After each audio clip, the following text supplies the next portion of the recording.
Good afternoon. Welcome to KUMB TV's Eyes Up Mother Brown. We are back for another Conference League tie. It's Anderlecht versus West Ham United. We are running a little bit late, but never fear, we are here. There we go. Look, we're on the screen.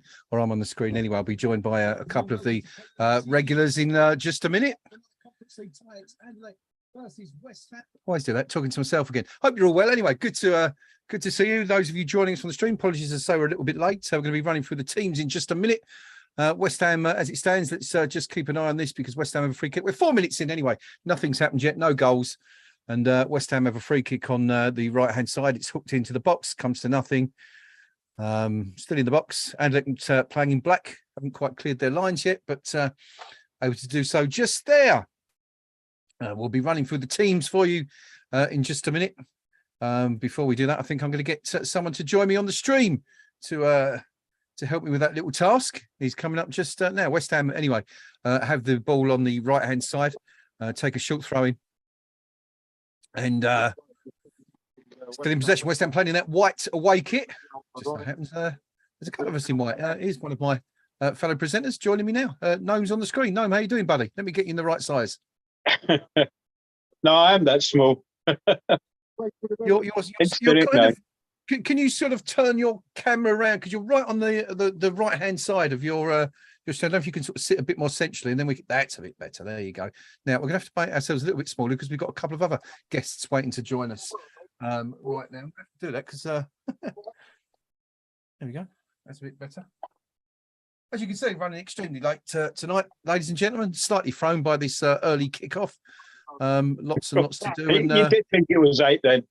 No, I didn't think it was. I've just been running around trying to get some other stuff. Without boring you to tears, I'm installing some new drives on my office PC, and I had a few issues that I was trying to resolve. That's without boring me to tears, is it? There you go. No, run through the teams if you will, while I'm getting the rest of the gang online. Okay, the home side. A bit of a late change actually. Maybe I'll do that in a second because we're pushing forward. Ball played in. That's it. Oh, Ben Rama just had a shot there and bit weak, but it was a shot on goal. Anyway, the home side line up as follows. In goal, Van Krombrugge. Then they've got De Bast Hut Delcroix. He's 18-year-old centre half who's come in very late for Vertonghen, who cried off sick.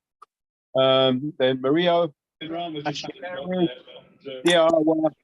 Armstead, Amazu, Sharon, and Fabio Silva, who's just been caught offside, trying to break through. Not looking very happy about it, but tough, you're offside. That's the home side. We line up as follows. Yeah, just look at that, he was offside. We line up as follows. Areola, Soufal, Dawson, O'Connor, Johnson, Lanzini, Downs, Emerson, Bowen, Antonio, and Ben Rama. And on the bench, we have Fabianski, Cresswell, Zuma, Skamaka, Paqueta, Kera, Suchek, Coventry, Randolph, Rice, and Scarles, who's about 16 years of age, I believe. He is, indeed he is. Yeah, and with the coveted number 68 shirt. So anyway, that's how we line up. Excellent. We've been on the front foot for much of this game in the few minutes it's been going, sort of taking the clock off the screen as Antonio gets balled over. But nothing really. It's time check here, 8 minutes, 56, 57, 58 for me. But nothing really clear cut, but we started positively and free kick on the left. Well done. Thank you, Noam, for filling in that space while I've been trying to get everybody in. A little bit a little bit difficult with four of us to squeeze on the screen, but I think I've sort of got there. Let me say a couple of hellos. Rio, how you doing, buddy? Good to see you. Hello, mate. You're right. You're right. I'm good. Good. How you doing? Shattered. Carry on. Tired. You do look a bit tired, mate. You do look a bit tired. Nick, you're on as well. Good to see you. We didn't think you was going to make it, but you're here, which is good news. No. Yeah, all good. All good. Yeah, basically, if someone can stick the eyes up thread in the GD, that would be nice. I've created it with the link to our commentary down below. Excellent. Okay. Right, sorry, I'm trying to do 1,000,001 things at the moment. There you go. My drive, you'll be pleased to know my new hard drive is working as it should be and copying away diligently in the background while we talk. Rio, any surprises? Yes, Rio, any surprises with that team? Good to see the youngster on the bench. Yeah, absolutely. He's not someone I know a great deal about, to be honest, but he's obviously made an impression on David Moyes, who's, as we know, very anti youth players unless they've got untold experience of training with the first team under their belt. But yeah, it's a good sign if he rates him this highly. Indeed it is. Indeed it is. Just watching West Ham a little bit behind now, I'm probably behind everyone else. I'm just watching West Ham hurl a free kick into the box that comes to nothing. For those of us joining, I should say hello. Welcome, Jim, Dan, Hobo, Andy. Pardon me, excuse me. The rest of you joining us late on the stream, which I can only apologise profusely. West Ham playing right, kicking from right to left, 9-10 minutes gone. And it's 0-0 at the moment. Are we confident tonight, chaps? How are we feeling about this one? Let me go to Noam first, as you're politely waiting for each other to come in. Yeah, I'm fairly confident. Obviously, although they're a sort of renowned name in European football, while we were waiting for you to sort your hard drives out, they were commenting on the box there that the days that gave them their reputation are pretty long gone. Said that they're on the attack at the moment, but I've seen nothing in these 11 minutes or so really to cause any concern. But particularly as well as they've lost for Tongan. Yeah, that would be a bit of a blow, wouldn't it? Their most experienced player by some margin. Yeah, Belgium's most capped player, I believe. Spoke effusively about West Ham actually before the game. I don't know if you caught the story on KUMB earlier from the press conference yesterday, chaps, but he was saying that he believes West Ham, Nick, is something of a sleeping giant, and that so they should be challenging the top 6 of the Premier League. Well, sleeping giant as in sleep. As I'm going to rob what somebody said on the forum, right? So it's not original. I don't know who it was. We're a sleeping giant that just grunts and turns over and then scratches its arse. I'd actually caveat that, but bearing in mind, Vertonghen's played at Spurs, I suppose anything must look big to him. But all things are relative. Yeah, that's a fair comment. That is a fair comment. Indeed, it is. Indeed. Nick, did you say you've done the forum thread? I did do the forum thread. I just need someone with the keys that can actually do the Ujima flip it. Sticky it. That's the one. Doing it right now. Let's have a look. There we go. Back at the game, Anderlecht have just forced the corner, and there's lots of jumping up and down, including including a young lady who's not a small lass, shall we say, which was interesting. Corner comes in swinger, but it's basically far too long for anybody. Goes out for a goal kick. Just right by the corner flag at the other end. So not much to worry about there. Good stuff. Good stuff. For some reason, I'm watching. I appear to be watching. It's Man United. Who Man United playing? Who's Omo? OMO. Ammonia Nicosia. Oh, Nicosia. Okay, good stuff. That should be a West Ham stream, but it's not. It's Man United, which is slightly disappointing. But there you go. I'm not going to. Very worry about it. Yes.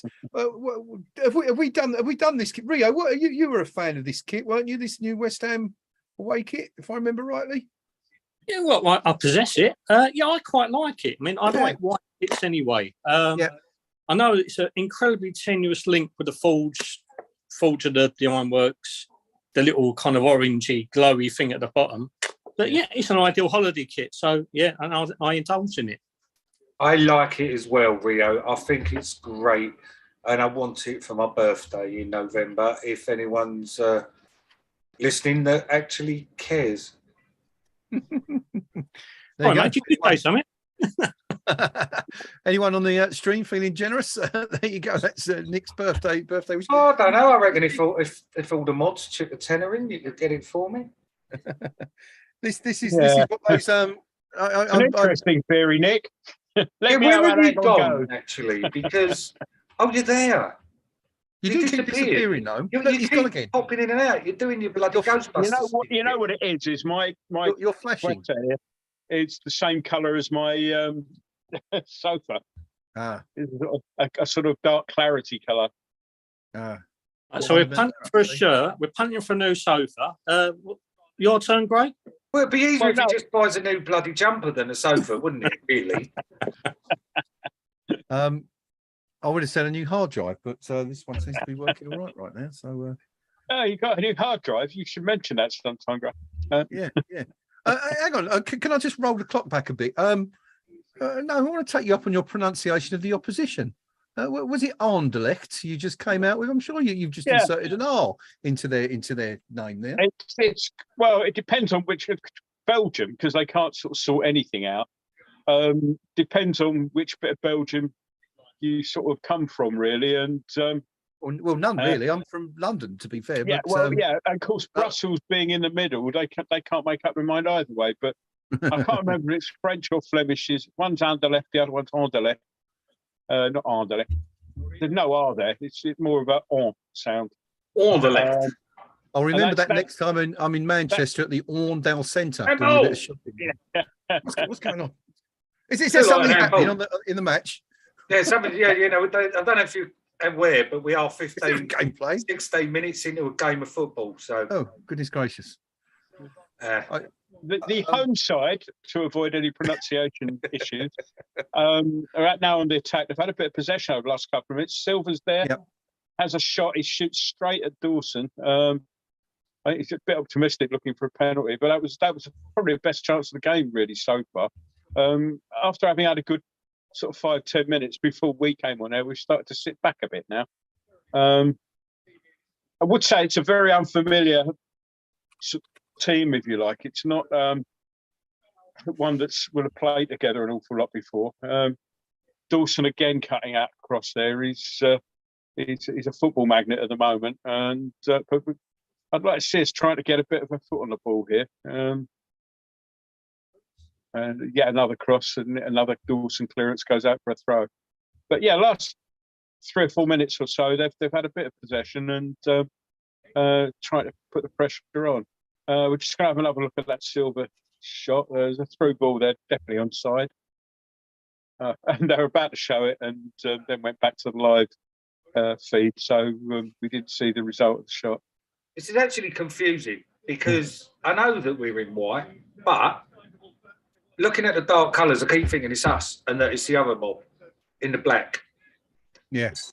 I keep thinking we're the ones in black. Yeah. And Hammers Laffers has just WhatsApped me and he said he's been watching the past 5 minutes. I think Dawson put the block away on an attack here, ball pulled back. It's with Benrahma. Oh, that was going in. Benrahma's curling one towards the top corner. Just headed over. Can't see who headed it clear for a corner. Good defending, but good break from West Ham. Antonio picks the ball up in the middle, feeds through Bowen, pulls the ball back, goes behind everyone. Benrahma steadies himself, and he's got a curling shot heading top corner-ish. There was a guy on the line as well, but it's I can see the number there. Cleared it. Corner comes in. Dawson challenges and unfairly to the referee, and it's a free kick to the Belgians. I was just going to say the Dawson clearance I credited him with a few seconds ago.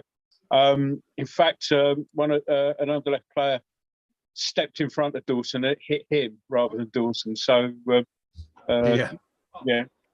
chalk one off there for Dawson. But that little spell, they were putting crosses in left, right, and centre, and he was mopping them up. It was Amazu, actually. Amazu. Not Amazulu, which reminds me of the old Young One sketch. But no, that's the one. Beaten to it. There you go. One for the kids. 1982-ish, are we talking? Yeah, it would have been around then, wouldn't it? A few years after we last played Anderlecht, I suppose. Good effort that known by Benrahma. So he picked his spot nicely, but it was going, wasn't it? There was a guy on the line, but it might have dropped inside him. It would have been a very difficult clearance, but the guy in front of him did very well. Yes, good stuff that by the defence, but Anyway, going back to the whole shirt debate, I'm a big fan of this white. I think it's really, really smart. I've got to say, I like it a lot. If you get me one for my birthday, you can admire it before you post it. There you go. There you go. When's your birthday? I'm not giving that out over the year. I might get letter bombs. I'll put it in the group. All right. Happy day. Good stuff. Good stuff. Anyway, 20 minutes gone. Still 0-0. Still waiting for our first goal. A couple of chances each for each team. Ben Rama going closest for West Ham. There, good save on the line.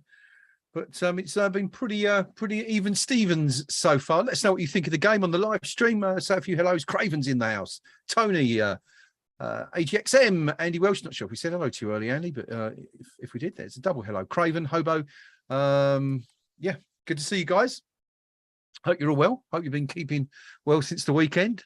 Looking for a trio of West Ham wins in succession, hopefully here, if possible.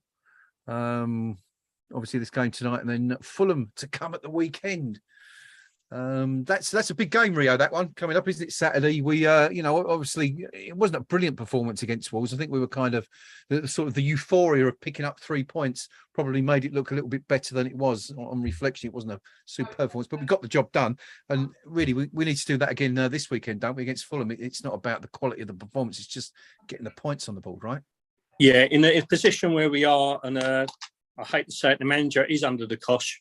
3 points is 3 points. I thought we played well in patches on Saturday. And when we did get it together, we played some really good football, but very stodgy start. There's a lot of apprehension and tension about the squad at the moment, not just the managerial side, not just the fans, but the players look apprehensive and somewhat tentative at times. And we've got to kind of muscle way through these next couple of games because we need the points on the board. We need an easy ride in Europe as much as we can. So a win tonight is pretty vital to kind of cement our place at the top of that group. I mean, a win by any means, I'll take it. It was interesting because on the game, Antonio's been fouled for about the fourth time of the game. He's getting kicked all over the place. They haven't got an awful lot of answers to him. That one was a stamp right down on top of his foot, which, given the carpet slippers they play in these days, that's going to hurt. But I think it's been at least 4 fouls on him already, which could prove interesting if the referee decides that enough's enough and cards start coming out. Yeah. My streams behind ladies and gentlemen, sorry, Rio. Go on, mate. Go ahead. Ladies and gentlemen, don't forget who's watching for the YouTube algorithm is to go down there, click the like button, please, and subscribe. Thumbs up and all that. What did we call it, Nick? What did you christen it the other day? The Matt Jarvis button. I thought it was the Cresswell. Oh, the Cresswell or Matt Jarvis. Oh, that was just over. Anyway, you can call it whatever you want. Matt Jarvis. Doing the old YouTube capery doodles. There it is down there. Little thumbs up button. Go and give it a press if you like what we're doing. If you don't, well, that's fair enough. It costs you nothing. There's another one in. It does cost you nothing. That's absolutely true. 23 minutes gone. 0-0. Halfway through the first half. Antonio against 42 watching, 2 likes. Come on, we can have some more of that, you ignorant bleeders. Get on with it. You're not missing nothing. The game's crap. Well, Antonio got on a loose ball there and went on a run, got the ball to the byline, but overhit the cross. Now Anderlecht on the break. Shot from outside the box, saved by Areola. Decent shot. Who's there, number 10 there? For Sharon. Good save from Areola. Put it away, put it out of harm's way, harm's reach. But home side on the attack again at the moment. Again, sort of pushing and probing.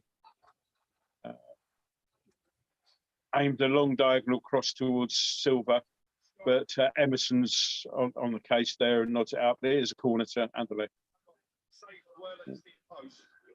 That was a good shot. That was going in as well. It was a good save from Areola. Got quite a lot behind it, the keeper, Sharon. But there again, so did Areola. So good save. Pretty even stuff at the moment as we wait for this corner to come in. 49% possession to Anderlecht, 51% to West Ham. 2 shots Anderlecht, 4 West Ham. Only one target so far. The effort from Ben Rama, I'm presuming. Corner comes out, it's headed away, comes to nothing. Back with Anderlecht as they try to put the pressure on again. Who's doing the comms on BT tonight, chaps? It's Clive Allen and Peter Brackley, I believe. He's getting very, very excited, it seems, for a match that's only a group tie in the Conference League. I want to say that shot that just came in that Noam was referring to a minute ago. Yeah, he enjoyed it. Clearly enjoyed it. Maybe just wants to see West Ham get beaten. I don't know, but yeah, getting very excited. Oh. No, not sure that's a chance where a whistle's gone there, but Downs played the ball into Antonio, threw himself horizontally, and just having a look at it now. Nice ball in from Downs. Diagonal cross in. Antonio got on the end of it, headed it down to Bowen, who may have been offside. Maybe not. No, probably not.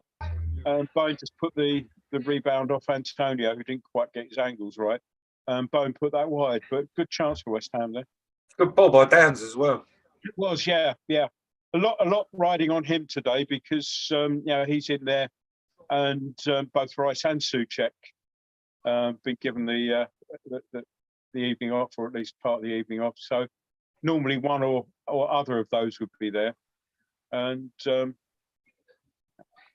West Ham on the break there again, but Benrahma just didn't quite gather the ball when we were in a promising situation there, and ball goes back to Anderlecht. Excuse me.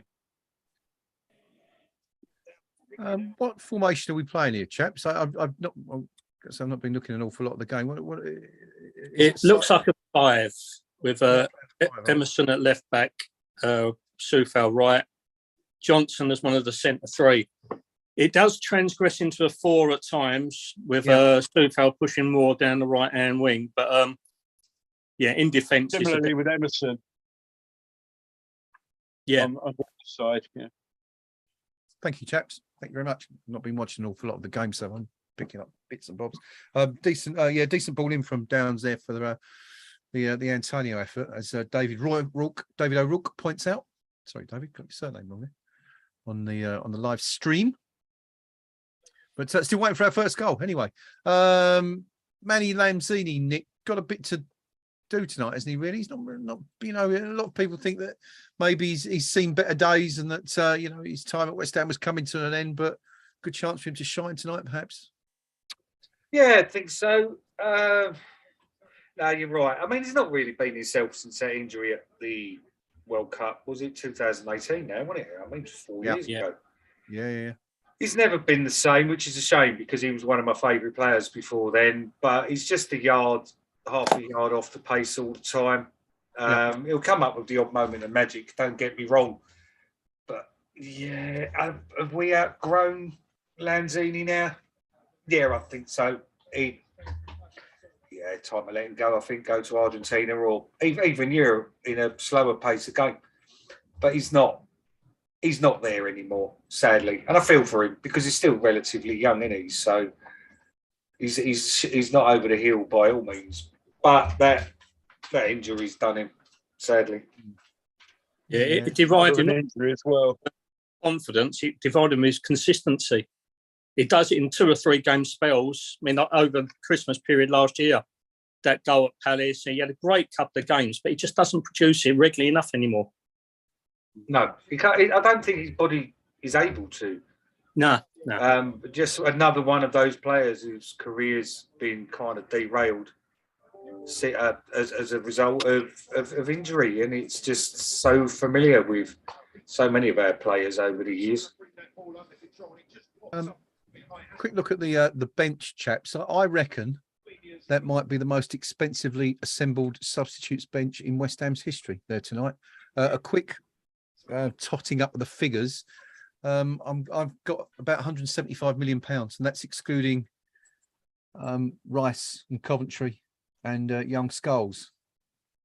Maybe even more, maybe more like 180, because I don't think I brought Cresswell into the equation there. So must be some sort of record anyway. Definitely a lot of quality on the bench, which is nice to see after last season, when quite frequently in this competition we were gazing to the sidelines looking for inspiration, and there was you know, not a lot staring back at us. But yeah, the last season, anything over 25 would have been a record.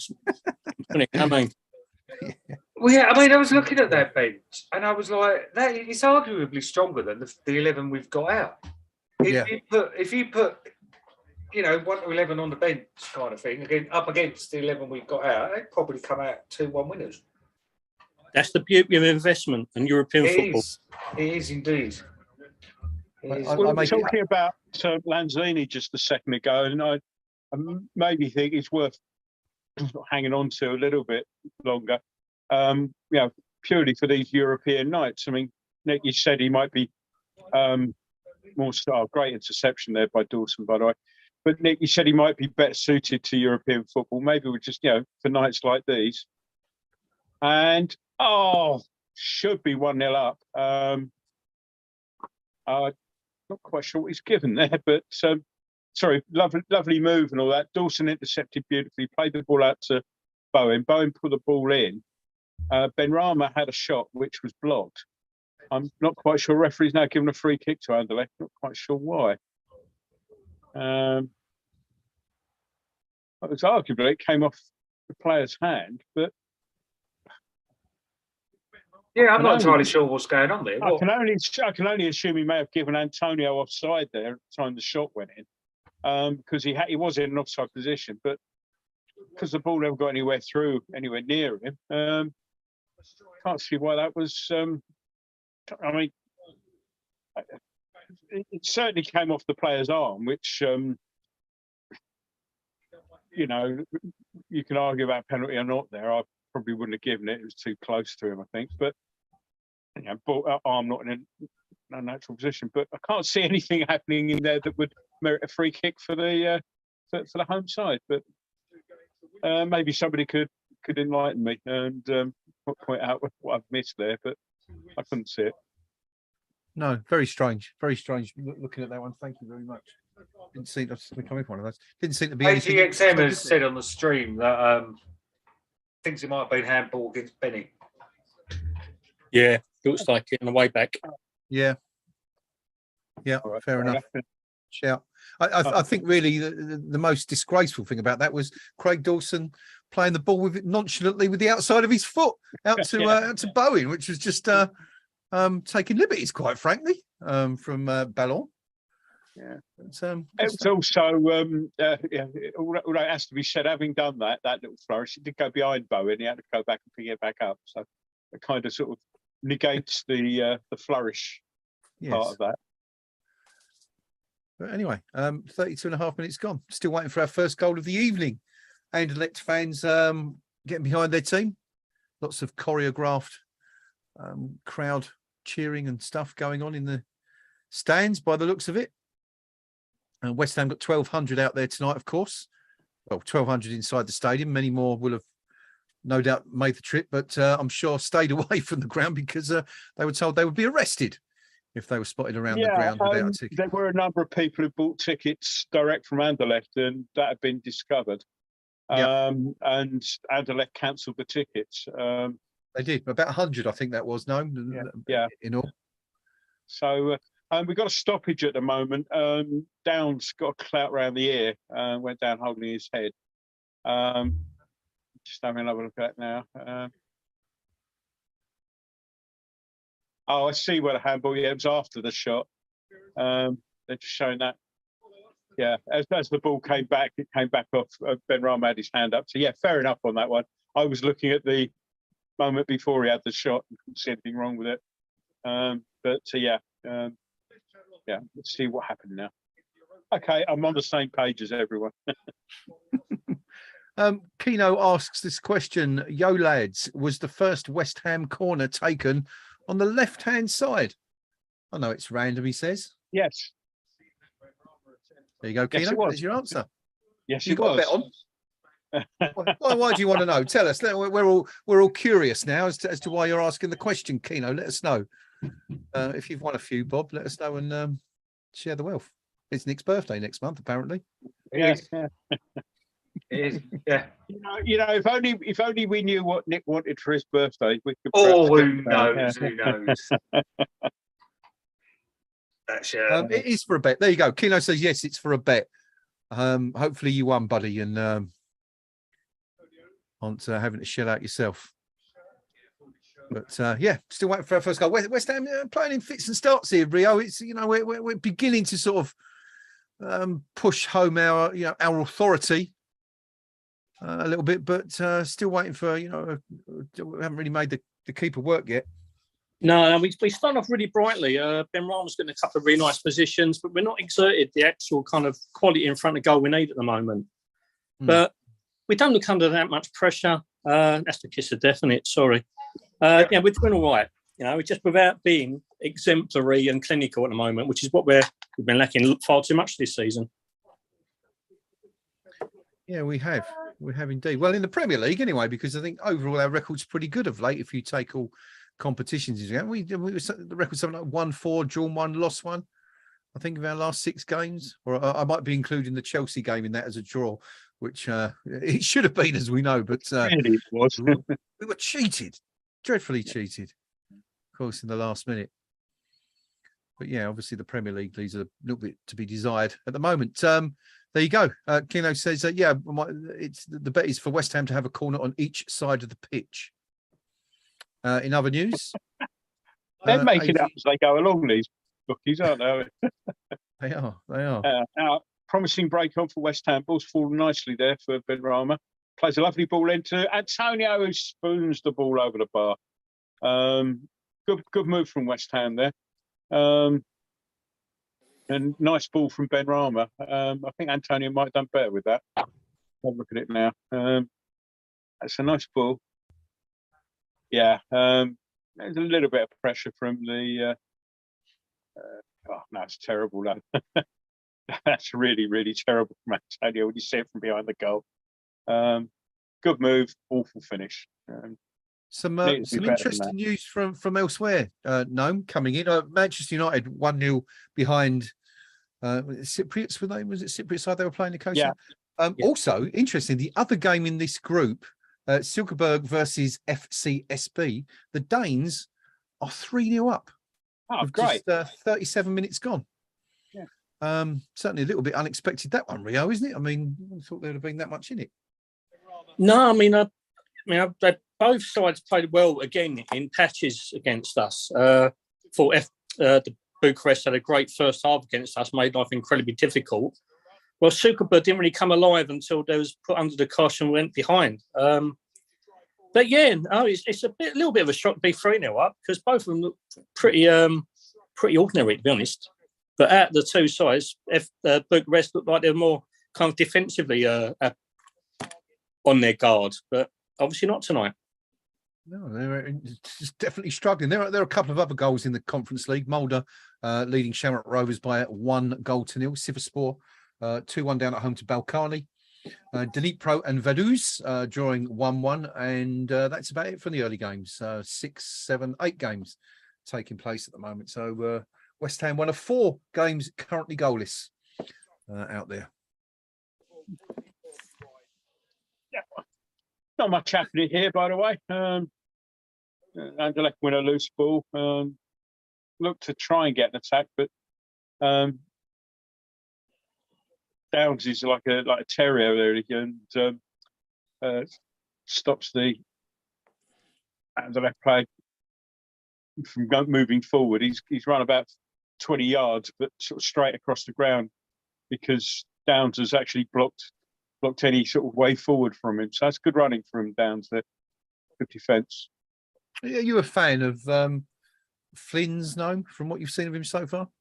Yeah, I mean, we haven't seen an awful lot of him, but what I have seen of him, he's certainly, there is certainly something about him. Also, I think the game he had a European start in was, no, that's a good ball, sorry. Bowen on the right. He's skipped past the challenges into the box. He pulls the ball back. Oh, no. Ben Rama puts a sitter 10 yards out. Ben Rama's looking upset. It's not as upset as we are. That was a great little move. Great run from Bowen. So say skips the first challenge, pulls it back, and Ben Rama's leaning back a little bit too much. That really should be 1-0. That's just shocking from Ben Rama. It really is. He's on the edge of the 6-yard box. Nobody near him. He could have taken a touch there and put it in front of him. There again, I wonder if Bowen might have. I know it was a bit of an angle, but I wonder if Bowen might have shot himself there. But doesn't look any better. We can say that Ben Rama thing. That was a shocking miss, wasn't it? Really, that was unbelievable. And immediately on the forum, the Ben Rama's fan club's coming out, and they're like, "Oh yeah, here come the following 10. Now we're going to get 10 pages." Yeah, he'll do something outrageously brilliant in a minute as well. Like, yes. Well, he needs to. Yeah, score a screamer that he had no right to score, and puts that one over when he should really have buried it. 3 times he's got in really good positions, and that was slightly behind him, but he has dragged it too bad.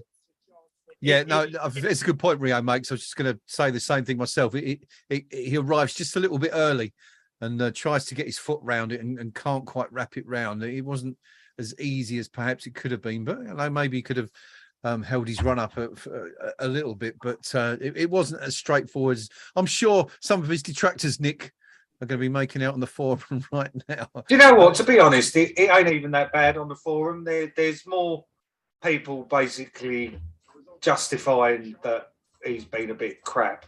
His usual fan club, I'm not going to mention any names. No, go on. Well, Moley and Il Martillo. Oh, the usual two basically saying, "Oh, if Antonio had missed that, he'd be paid." You know, nothing said it. Ben Rama had missed that. We're going to get 10 pages. And then as soon as he said that, then Benny just missed that sitter. And now because people are moaning about it, it's saying, see, people weren't moaning about Antonio, which they were moaning about Antonio's miss, and they were still moaning about that. Then Benny done his miss, so he's turned on to that one. So just shut up and stop your bloody moaning. I know the ball was behind him, but I did think there was no player near him, and a little bit more sort of presence of mind. He'd have maybe taken a touch. Free kick to Anderlecht played in, but it's just gone straight out for a goal kick. That was the result of Sufal basically taking a swing at the ball, only to find Amazu had got in between him and the ball, and it resembled the scene where Father Ted kicks Bishop Brennan up the arse. It was that sort of foul. So I think the biggest talking point of that though is the welcome return of the magic spray, which made 2 appearances. Yeah, For a while. Got under the radar. They were spraying him around the neck. Yeah. It was clearly, obviously it just landed awkwardly, but yeah. It's either WD-40 or deep freeze. We just don't know. Yeah. Either that or the physio literally doesn't know arses from elbows. But Nick, are you a bit hungry over there tonight, old chum? It's a chocolate ice. I've had it. Savouring it. You just had another one in your. No, it's the same one. Is it? I'm just eating the chocolate half. Oh, now I'm on the way for half. Talking of welcome returns, yes, Ben Johnson. Yes, he's back in the team. Great to see him back. Is it his Lovely. first appearance this season? I think it is. Probably. He had a run at the start of the season. Then he got the injury, didn't he? I think it was after the Villa game. Yeah, he's missed the last 6. As we say that, Silva just got goal side there, but it was a brilliant recovery tackle from Ogbonna, corner to Anderlecht. But that was a little bit concerning. Corner comes in from the right, doesn't beat the first man, and West Ham can hopefully take it away. Ben Rama, he's still got the ball. and does well there actually, Ben Rama, because nowhere to go, and he's taken the ball pretty much from the penalty area right up into their half. And that was vintage of Bonner, wasn't it? That challenge. Brilliant, wasn't it? Yeah. He got the wrong side of Ogbonna, but it was a really good recovery from our Italian chum. So, yeah. It actually reminded me of the tackle that Naya Fagerd made at Ibrox to when he got injured. Yeah, yeah. When he made up a bit of ground and just stuck the his 1 leg minute out. of stoppage time, by the way, guys, which we're 16 seconds into at the moment. West Ham with possession, but not really going forward. We got maybe one chance, one last challenge. And Lanzini gets clattered there. So one free kick's taken short, and I thought we might launch it, but we're just going to keep possession, I think, for the last 20 seconds of the half. And just going back to that corner briefly of Andy's, it looked like Jared Bowen got one in the knackers. Seemed to be walking rather uncomfortably. Oh no, Danny! I don't know if anyone else clocked that. Oh, He's going for the walls, isn't he? Dislocated finger Saturday. Dislocated bollocks tonight. Yeah. Let me ask you quickly, chaps. What did you make of that thing with David Moyes? Now, he said about someone asked him about Jared Bowen's finger, saying it was pointing the wrong way, and Moyes quipped something along the lines of, "Well, his feet have been doing that all season," which I thought was quite humorous. I heard that, but yeah. Certain agents who shall remain nameless have taken it as an excuse to have a pop at David Moyes. What did you think? Oh, ridiculous! It was funny. It was funny. It was funny. It was quite clever. Yeah, I'm sure Bowen would have laughed had he been in the room at the time. But, I thought so. Yeah. I was a bit disappointed, but not surprised given the source of agents. Excuse me. Agents make their money on transfers, which they do by stirring things up. So, no, brilliant. Yeah, we all know humour doesn't have a place in modern society because it offends everybody. So, yeah. I got the well. I'm not going to go into it, but I'm sure those of you watching will know what I'm talking about. But it just seemed like it was another excuse to criticise Moyes when it was just having a bit of fun, and it was funny. It was a funny thing to say. Anyway, it's half time though. Yeah. Fairly even. I think we've had probably the better of the chances. Do need to be a bit more clinical in front of goal, though, don't we? Yeah, I'm looking at Ben Rama and Antonio have both put in two very shocking misses when they were scored. But keep plugging, and one of those will go in, and things will be a lot better. That's my view. Rio, We're happy with what going you've to seen? Scamaca on second half, please, for Antonio. There you go. I think I'll give Antonio a little while because he's been fouled so much that's going to cause some problem for them eventually. Would Scamaca get the same level of it's just every time he holds the ball up and he plays it to go away, they come through the back of him. That's going to start getting yellows and stuff sooner or later. Should we just have a quick look at the highlights? Go back through the best chances of that first half. The first real chance was for Anderlecht. 15 minutes gone. I'm not quite sure the players involved, but the shot came in from the edge of the box. It was goal bound, but one of their own players was standing in the way, and it was probably the best save of the half. 19 minutes. Ben Rama curler. Looked like it was just going to come curl inside the far post, but headed away from danger just off the line by a defender. 23 minutes. Angelo Ogbonna got a header in. Yeah, it was never really threatening the goal. It was over the bar. It's from some distance, about 14 yards out. And then Areola forced to make a save. Good save, actually, from the Anderlecht number 10. Shot coming in from distance from Verscheren. Areola's first and only save, I think, of the first half. Michael Antonio, as Noam was alluding to a few moments ago, had a header from a Flynn Downs cross. They really should have done better with on 26 minutes. Didn't find the target. And then another good chance. Jared Bowen breaking down the right-hand side. 32 minutes, crossed the ball low. Said Ben Rama looked like he had that whole goal to aim at. Just got ahead of the ball and couldn't quite get his foot over the top of it and put it over the bar from a really, really good position. Then 5 minutes later, Michail Antonio, again in a good position, lashes the ball over the bar from no more than 12 yards out, just to the right side of the penalty area. And then finally, well, I actually got this one wrong. This was the one that the best chance of the half. Said Benrahma, the Bowen pullback, 40 minutes gone, 5 minutes before the half-time break. Pullback for Said Benrahma. Should have scored. He's got to put it in from there. No one was saying. Absolutely right, he should. It was a difficult chance because it came slightly behind him. But, you know, Rio, he really had a chance to sort of just compose himself. Didn't he put his foot on the ball and pick his spot? He had so much room in the penalty box there. It did seem that, but we know with Said that his decision-making isn't the greatest at times. And I think after the 2 earlier misses, one of which was quite unlucky because it was a well-placed shot and it was good defending by Anderlecht.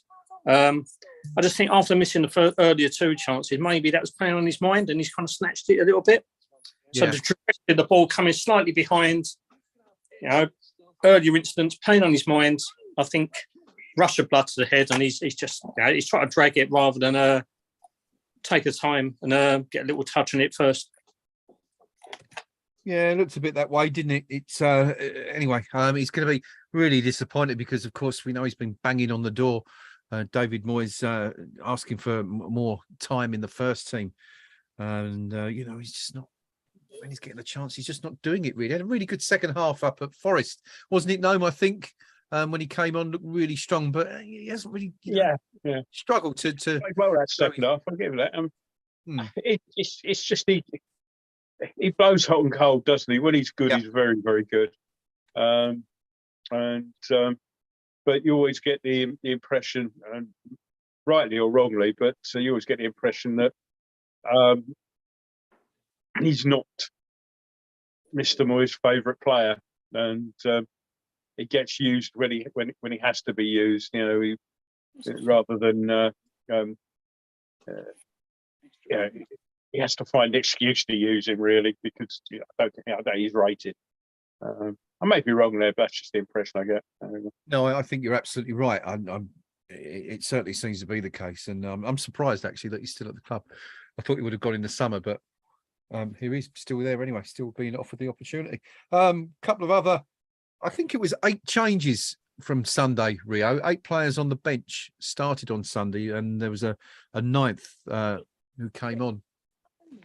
The name of whom eludes me now because I haven't got the squad ahead. Here we are. Who was it? Was it Emerson? I think came on. Emerson did come on. Came on right at the end, didn't he? Yeah. Fornals, I think. Was it Fornals who came on as a sub on Sunday? Yeah, he did. Yeah, he was the extra one. Yeah. So as we were commenting earlier in the half, saying that it's probably one of the most expensive West Ham benches, but Rio, has anyone really sort of stood out for you in that first half? The players that, you know, looking to shine, looking to force their way into David Moyes' reckoning for the first team. Anyone sort of really done their cause much good there? I don't think no one's been particularly outstanding. I've seen a couple of glimpses of things I like. I think Angelo Bonner, although he did get caught out once, brilliant bit of recovery play, but he's been very solid. Craig Dawson, again, has been pretty tidy and in his usual no-nonsense manner. And he throws in the odd bit of a Glenn Hoddle pass every now and then just to surprise things up and liven us up a bit on the bench. But yeah, other than that, I think Flynn Downs has been quietly tidy. I do like the way that Benrahma's been getting into the right positions. Now we just discussed him then. His inconsistency is his downfall. If he could actually put a run of 5 or 6 games together and make himself undroppable, I think the confidence would exude through him and he'd probably grow as a player, but he just doesn't produce it on a regular basis for me. He does it. It's not many of our players at the moment. We've got so many players who put in great cameos, but when it comes to starting a game, they're often found wanting at times. So I don't know if it's endemic of the squad at the moment or is it just the actual player? With Benrahma, I think it's the actual player. He lacks that killer consistency. I was talking to a Forest fan yesterday. We were talking about Joe Worrell, actually. And he was saying that he was obviously he was a player that West Ham were linked with. when I think we ended up buying Kurt Zuma. Worrell, suggested that he'd done a deal with David Moyes and was let down badly. But the reason we were talking about him is because my acquaintance from the City Ground was saying that he's one of those players who is too good for the Championship, not quite good enough to start in the Premier League on a regular basis. Is that where we sort of see Ben Rama at the moment, or are we being a bit unfair to him? I think he's slightly better than that, but he is leaning towards that end of the spectrum. Right. Because when he does turn it on, and when he does get a little bit of confidence going, when he does flow, he's a real threat. He gets goals, gets in really dangerous positions. He creates problems for a lot of defences, but he just doesn't do it on a consistent 4 or 5 game basis. It's always in fits and starts. And it's normally when he looks a little bit angry that he's been benched that he really comes to the fore. Is that why he's not starting? Because as Rio says, he is, a player who shows his best in fits and starts, and just doesn't, manage to recreate that tip-top form on a regular basis. Yeah, no consistency. Decision making, we've said, the impression he's just not trusted. He started today, and they've just shown 3 chances he's had. Okay, one he did well get the shot in and was unlucky because he got thwarted by some fine defending. But he's had 2 chances where the ball's been played into him into the box, fairly central, where he's hit his shot either at a player or in the other, in the really bad case, sort of somebody in the crowd. And it's, as I say, I mean, I'd like to think he might second half go out there and score a worldie, beat 8 players and chip the goalkeeper from the edge of the box or something like that. And it's the sort of thing that would be entirely within character, because having sort of had a half, he hasn't had a stinker. He's sort of he's been on the attack quite well. Well, you know what? I mean, Polaroid's made the point, Noam, on the live chat just underneath us, and he says that one positive with Ben Rama is that he's not hiding. He's always showing for the ball, and he's done some good work. Yeah, sort of in bringing the ball up, and turning things into attack. Yeah, but so I wouldn't say he's had a stinker. It's just those let's call it 2 misses, because the other one was a great saving header. But those are what people are going to remember, and that's what David Moyes is going to remember. Would you like an update on some scores while I'm here? Yes, why not? Please do. Since I've taken the trouble to look them up. In our tournament, the Conference League, it's 0-0, obviously, our game. Hearts play Fiorentina later on tonight. As Graham mentioned earlier on, half-time in Denmark, Silkeborg 3, FCSB 0. Goalless between Lech Poznan and Hapoel Beersheva. Slovacko 0, Nice 0, half-time. Dnipro 1, Vaduz 1. Mulder 1, Shamrock Rovers 0. Sivaspor 1, Balkani 2. And Punic 1, Zalgiris 0. In the other one, the Europa League, hilariously, Omnia Nicosia 1, Manchester United 0 is half-time. Arsenal play Bodo Glimt later on.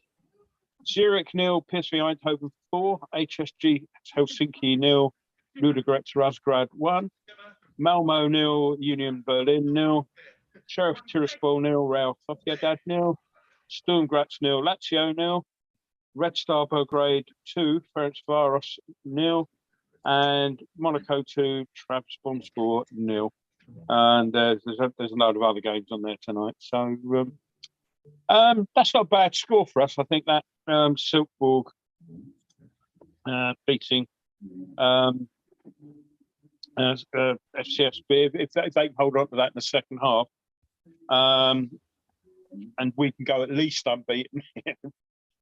If we win, even better. But that just really sort of, I think it was going to be us, Anderlecht and FCSB pushing for the top two places. Yeah. And anything that pushes one of those out of the reckoning is all for the better.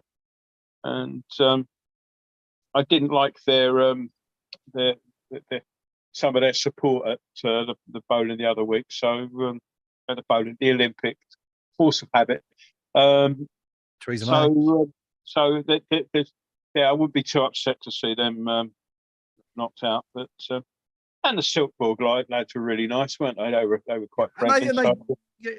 They gave us a free beer, our fans, didn't they, as well? Yeah, with people queuing up for their ticket, they come out with beers, which indeed. Yeah, can't knock that. Gentlemen, we're sitting here having a debate about Said Ben Rama, saying he's missed all these shots and things like that.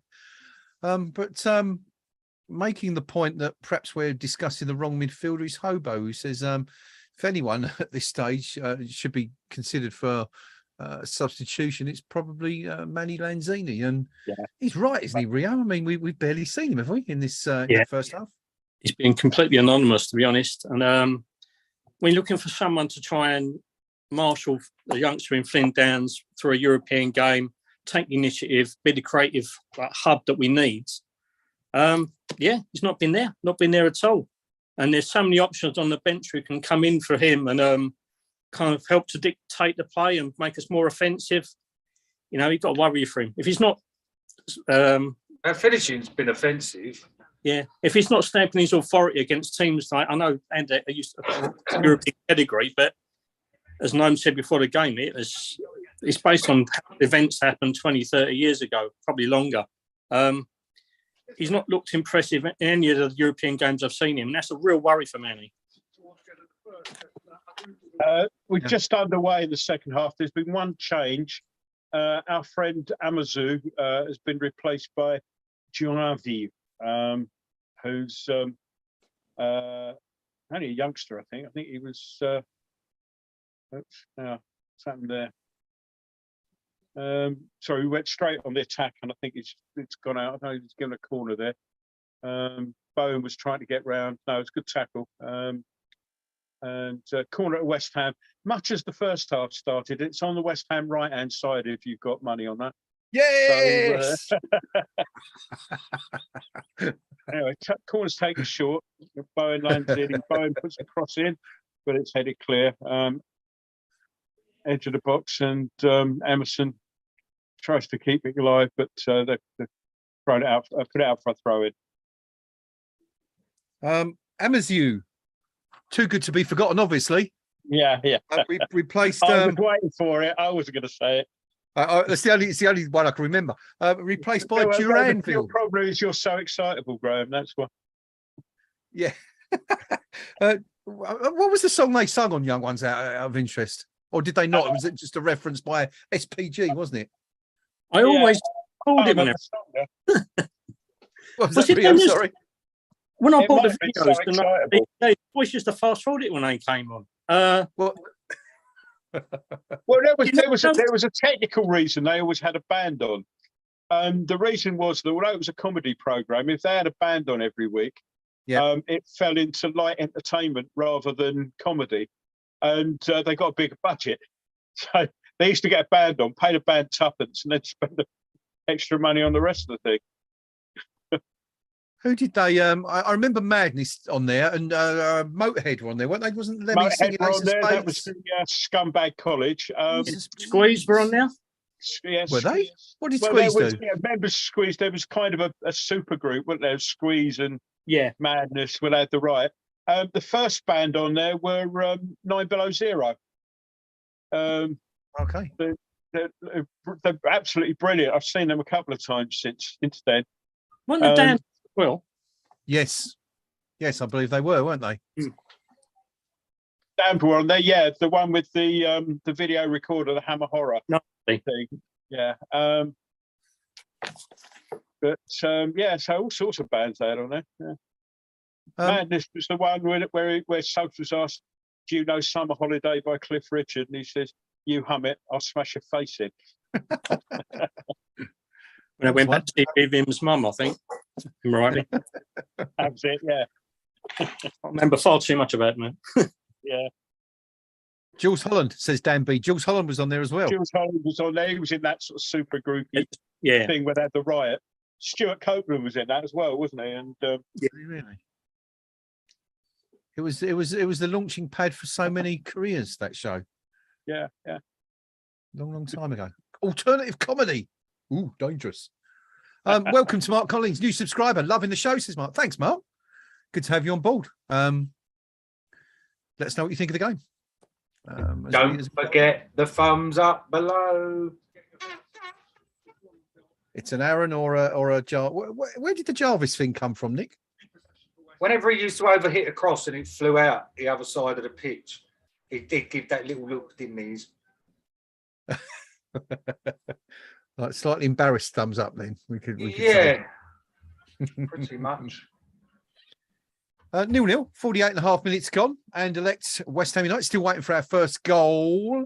In terms of, so we didn't do the stats at half time, did we? I can tell you what they are now. The live stats. Well, I can't because I've clicked off them. And I'm looking at the wrong page. Hang on a sec. Here we go.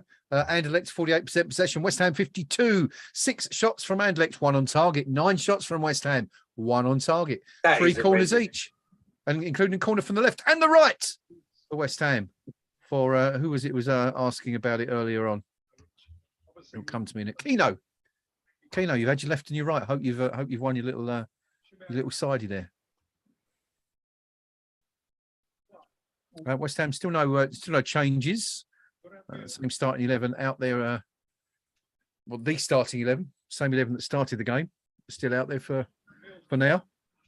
Most of the team that started against Wolves on Sunday on the bench, as we said in the first half, possibly the most expensively assembled substitutes bench in West Ham United's history tonight, approaching around £180 million in transfer fees, we reckon. And that's not including the likes of Connor Coventry and Declan Rice, who, of course, were free transfers.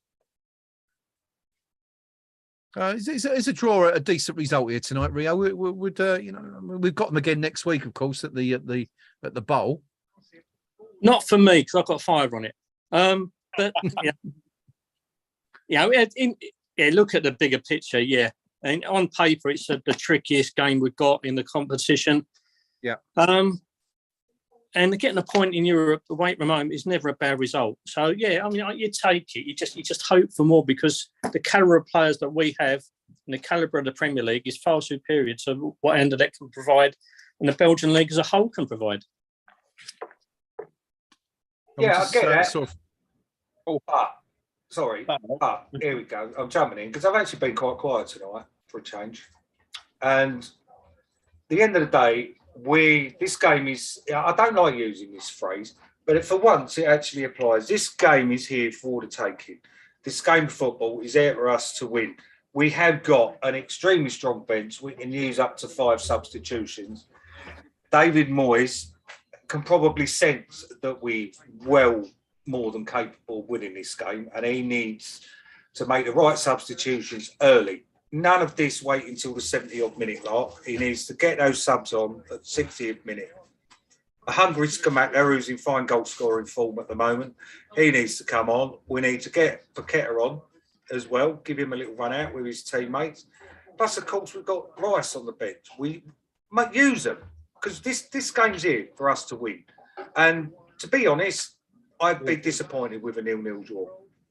In the grand scheme of things, good result. But it's there for us. We need to take the chance. Declan Rice, of course, complained a little bit, didn't he, in the pre-match press conference about being dropped. He said, I want to play every single game. Oh. Fair play to him. No, we've got an all. Yeah, good move. I'm just going to show it now. There's some good interplay. It came off somebody. Bowen played it across to Antonio, who flicked it on outside. Benrahma shot first time. Good shot, but a good save. So I wouldn't turn around and say that was a bad miss. It was a good shot first time. But it was a good move. Good interplay between Bowen, Antonio and Benrahma there. Oh, I don't know. You see, looking at the replays, it was a fanny of a shot, wasn't it? Let's be honest. He should have levered it. he didn't hit it. He didn't hit it well, and I don't want to dig Benrahma out because he's been lively today. We try to place it. I mean, yeah, and failed miserably. A little bit too close to the keeper, but it wasn't one of those ones. At least it was on target. It wasn't one of those ones where, you know. No, but again, he's done well. So I don't want to. He's been lively. He's played well. It's just his shooting boots have let him down. He's rushing them. He's snapping them, and no, I've just seen the replay again. I'll tell you what he's not doing, though. He's not banging the ball over the yards from outside the box as he was doing too frequently last season. No, he's doing it 10 yards from goal instead. At least the effort's a little bit more measured this time around. Just seen a splendid bit of work from Downs to win the ball back. When he had no right to win that ball back, but he was brilliant. He did well, and he's put us on the attack now. So I'm liking the look of him.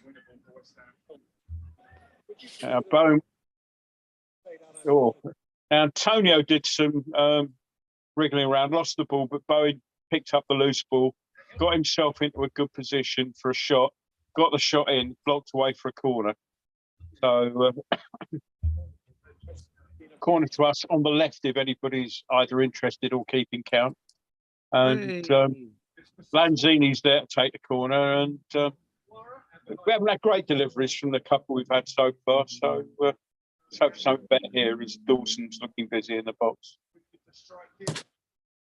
Come on, West Ham. Let's have a goal. Dawson does get on the end of it, but can't guide the header. I think it comes off the back of his head more than anything else, as is often the case with Dawson. Let's have a look at now. Yeah, it's off the back of his shoulder rather than his head, I think. It goes harmlessly wide, but I wonder if he's ever really actually headed a ball, Dawson. Completely, yeah. Some nice work there from Downs, puts on the attack again. And again, that was Lanzini with a shot there. Again, it's blocked on the entrance box away from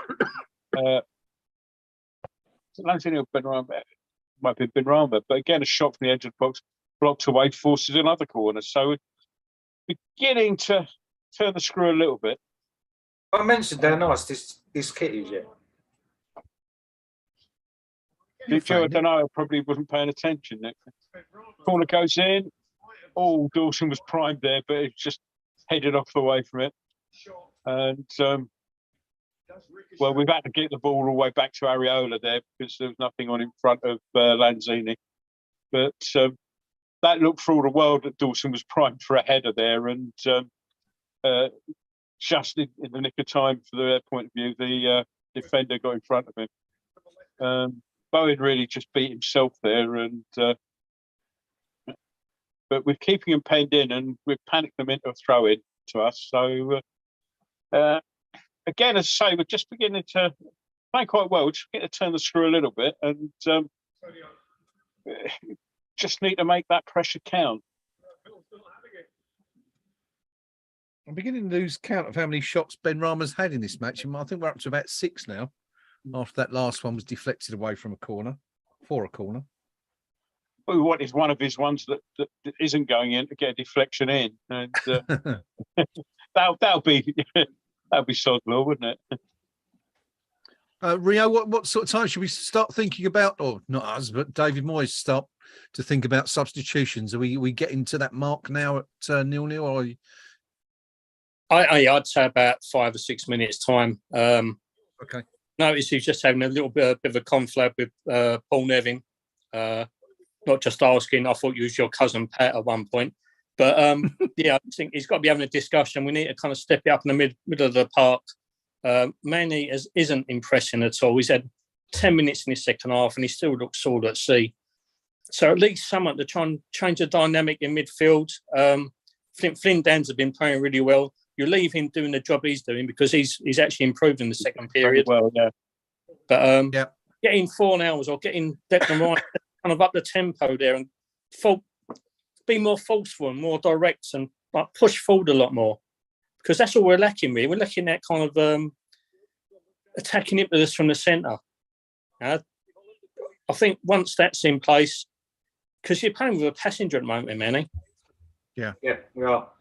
Yeah, not the races. Is the AGXM says Downs looking very assured so far this half. But more importantly, Gore Edwards says Motorhead was on the young ones twice. Was on the young ones twice. There you go. I just remember the one where they did Ace of Spades on the way to, when they were on the way to station, Bristol Temple Meads to go to University Challenge. I don't remember the second one. There you go. Controversy. Oh, Moonlight Romance was the song that Amazulu did. I just remember that.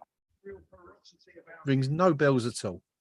You know, Amazulu are an actual club in South Africa, South African Premier League. How the frick really? did you know that? Yeah. You don't want to know, but No, I do. Especially now you've said that. Come on. It's not. Do they play Kaiser Chiefs, Rio, by perchance? Yeah. It's Kaiser Chiefs are in there. There's Orlando Pirates. There's Bloemfontein's on it. LA FC. Yeah. Aswad. The local derby with Amma Glaswegian. Musical. I'm playing well here at the moment. We've forced another corner. Some good little one-touch interplay down the right-hand side. Bowen takes the corner to the edge of the box, right at the edge of the box. Come on. Played back and it's come off. It's back with Bowen out on the right-hand side. Again, he doesn't get a cross in this time. Not quite sure what that corner was supposed to be doing, because I don't think Emerson in the end came to him and he had to gather it before he could think of a shot, rather than that's a foul. Fabio Silva's basically having a bit of a, when he loses the ball, he just can't. He tries to win it back and just gives away foul after foul at the moment. So that's about his third in about 3 minutes. But we're still pushing forward now. It's been pretty one-way traffic this half, really, I'd say. Well, Hobo says, I'll change it now, talking about substitutions. Time for a change, says Hobo. We are 2/3 of the way through the game. The first hour up now. I'm still waiting for our first goal. Should we take a look at the forum, chaps, to see what There ain't a lot going on there, to be honest. I was scrolling through it now. It's just moan after moan about Benny, then his fan club saying he's not crap, then his non-fan club saying it's just playground antics. Boring. There you go. All right, we'll give that swerve then in that case. It's only on page 21, a European match thread, and which goes to show that there's not a lot going on. It's the Ben Rama crap debate going on rather well, and comments regarding how well Downs is doing. Bit of a scramble in the box there. We've still got the ball. Some good work from Soufal on the right. He's down there again, gets across. Two West Ham players go for it. Neither really make it, but we've still got the ball on the edge of the box. We really are putting the pressure on at the moment. It is like pinball in there. Yeah. Again, another crossing for right for Soufal, but doesn't find. There's nobody where Soufal was aiming at anyway. But Bull's still got the ball back. Now we really got to start making this count. Those crosses have got to be a bit more accurate. We need something to go. We need a change. It's quite clearly it's not working very well, is it? Because that's the thing we play. I think we're playing all right. It's just in that final third. Final third, yeah, that old cliche. It really is that. We're holding the ball well for once. What can we do here? Ben Rama, lovely little flick back. That's Emerson out left. Tries to get across in, but it's blocked. Not sure what side. I think that's gone for a corner.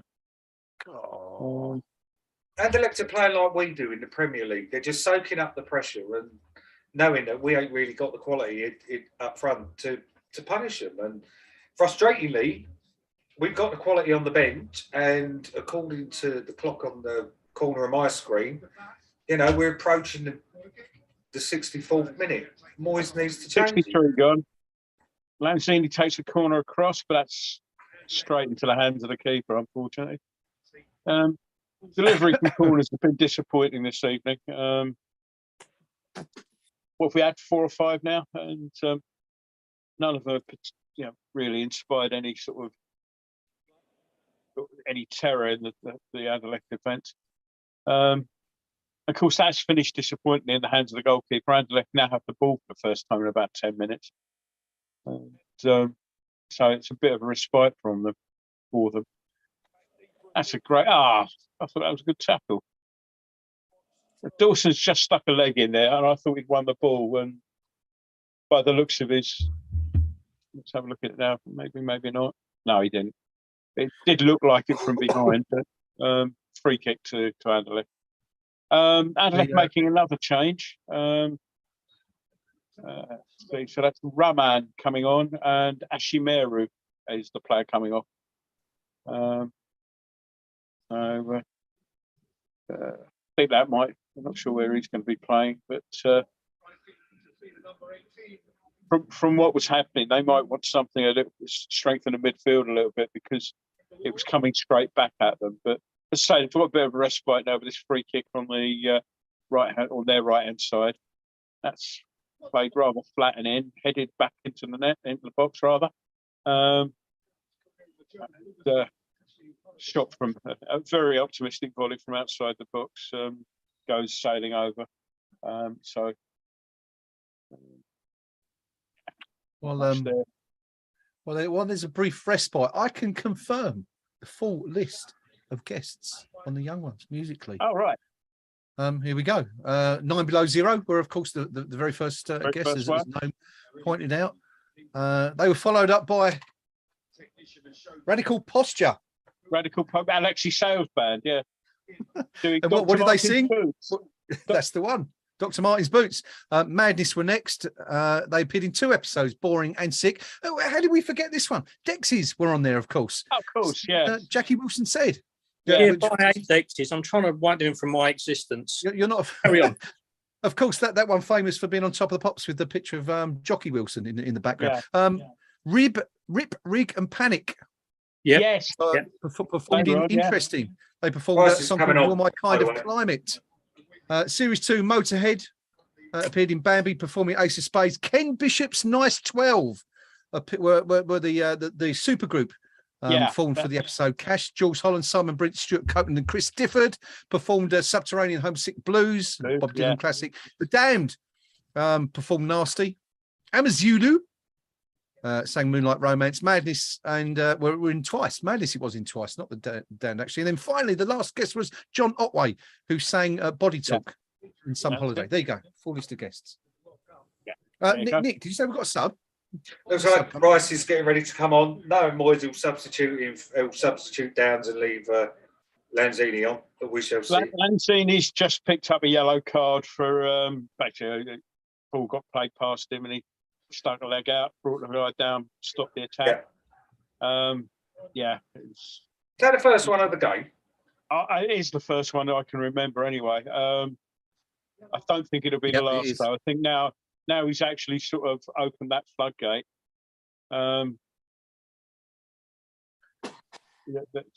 He might be a little bit more forthcoming. It was actually a little bit innocuous as well, to be honest. I'm not entirely sure. Is there there's been worse challenges in this game, I think. But you can see why. It looks on in full speed a lot worse. Now we're on a break here, and Ben Rama tried to play in Antonio, not quite the right ball, and Anderlecht can come back at us now. Getting good work from Downs on the edge of the box, and try and play Fabio Silva in, but he's kind of on the back foot there. It just rolls safely through to Areola. I mean, Silva would have been onside if he bothered to go for it there because Sufo was behind him, and I don't think he realised that. There's Ben Rama and Bowen getting their wires crossed, and Ben Rama playing what might have been a good ball had Bowen been there. Had he played to where Bone was, that would have been a good ball, but they weren't the same wavelength at all there. But we've got the ball back, and we're going to go again now. But not sure who Rice will come on for.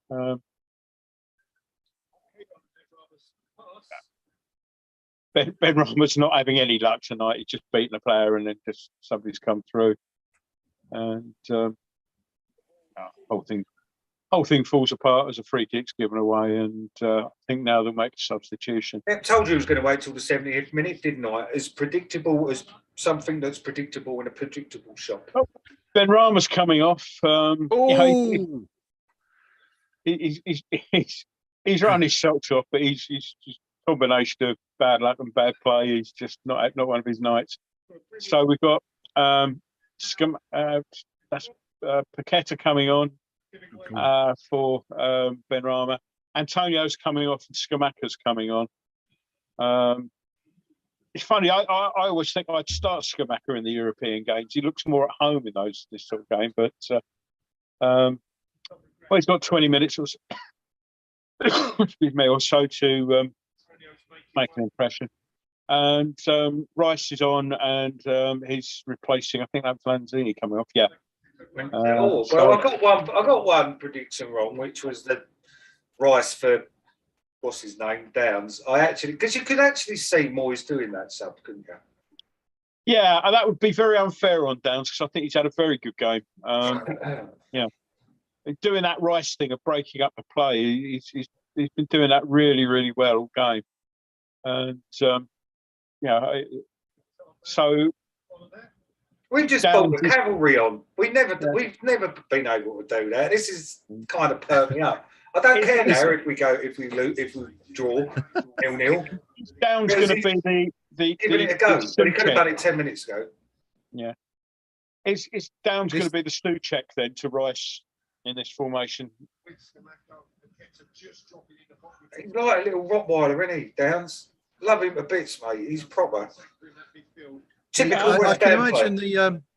the Anderlecht fans must be looking at this Rice, Paqueta, Skamaka coming on, a bit like we did that year at Old Trafford when it was 0-0. It was the Great Escape year when I think they brought on Ronaldo, Giggs, and Scholes at half time, didn't they? And we kind of feel that it must be a bit like that. I would imagine if you're a Belgian They've fan. got a corner, by the way, Anderlecht. Carved us right open there. Bonner to the rescue. So the corner's been worked in, played into Silva, who's stabbed at it first time, put it wide. Should have done better there. Yeah. Getting snatched at it. I think Silva's having a bit of a Ben Rama. What a great ball played inside there. Sufal going down the right wing, plays a ball in. Oh, that's good football, West Ham. No, that's cleared away. I think that's gone for a corner or throw in because the camera didn't follow it. But that was fine football. It was a throw in. Paqueta on the ball. Oops, and Rice's first action is to let the ball run under his foot and have to go and retrieve it. But we got a ball. But that's a loose ball. We've won it back again, though. A couple of fortunate little rebounds. Have they got a 16-year-old on their team? Downs just had a rush of blood there, and shit! I've got cramp in the back of my leg. Bollocks! It's a lovely piece of play by Skamaka, and Downs has got Ben Rama's shooting boots on, I'm afraid. Good position, and then just squirted it wide. But it's a good play there. All the way up from West Ham. Now, what's happening here? Referee school. Ball was let run. Silva was on the ball, and he went down, and I think there was a covering player anyway. The referee's only given a yellow, but that had shades of Cresswell in Europe last season. Have a look now. Not much in that. Have a look, a closer look. It's one of those ones where I think he's clicked on Bonner rather than anything else and then thrown himself to the floor. Referee's given the free kick. It's outside the box. and it's dangerous territory. It's about a yard outside the box, slightly right of centre. That was dreadful from their player. He bought that. What shouldn't have even been a free kick. Yeah. No.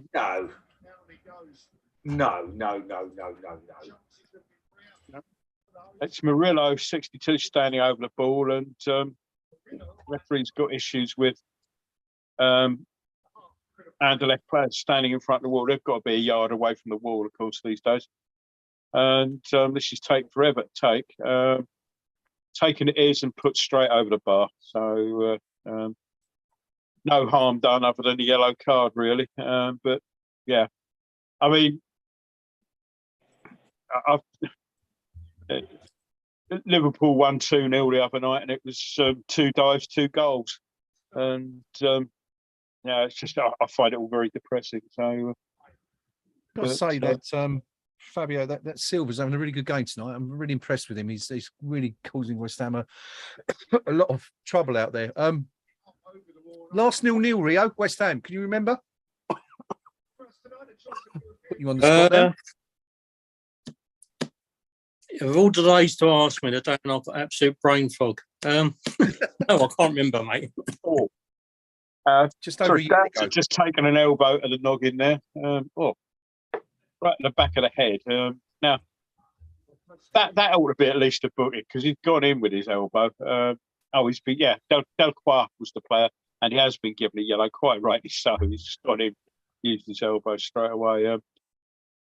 Downs seems okay. I think the referee's just checking there's no Rio style brain. That's a red, mate. I know he's booked him for it, but is there no VAR? Because that should have gone to VAR because that was a deliberate elbow. That should have been Ganai. He should have been off. It was nasty anyway.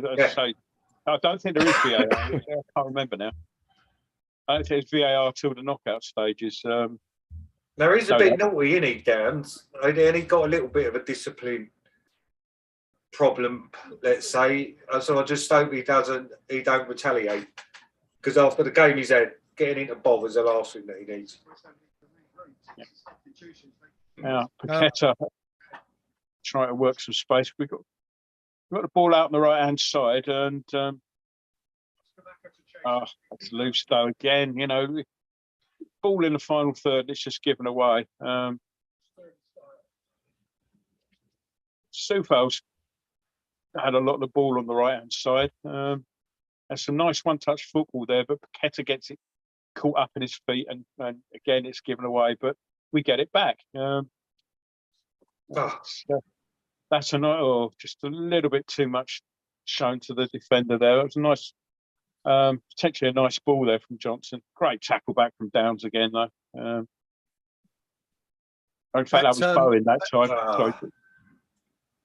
That last 0-0 I was touching on.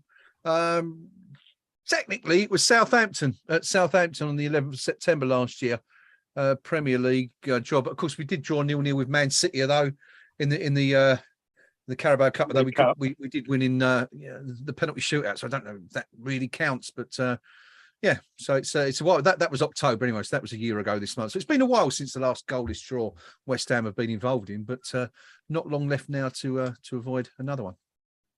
14 minutes left, really. And again, West Ham now sort of beginning to push forward again and keeping a lot of possession. Just get that decent ball in the final third, but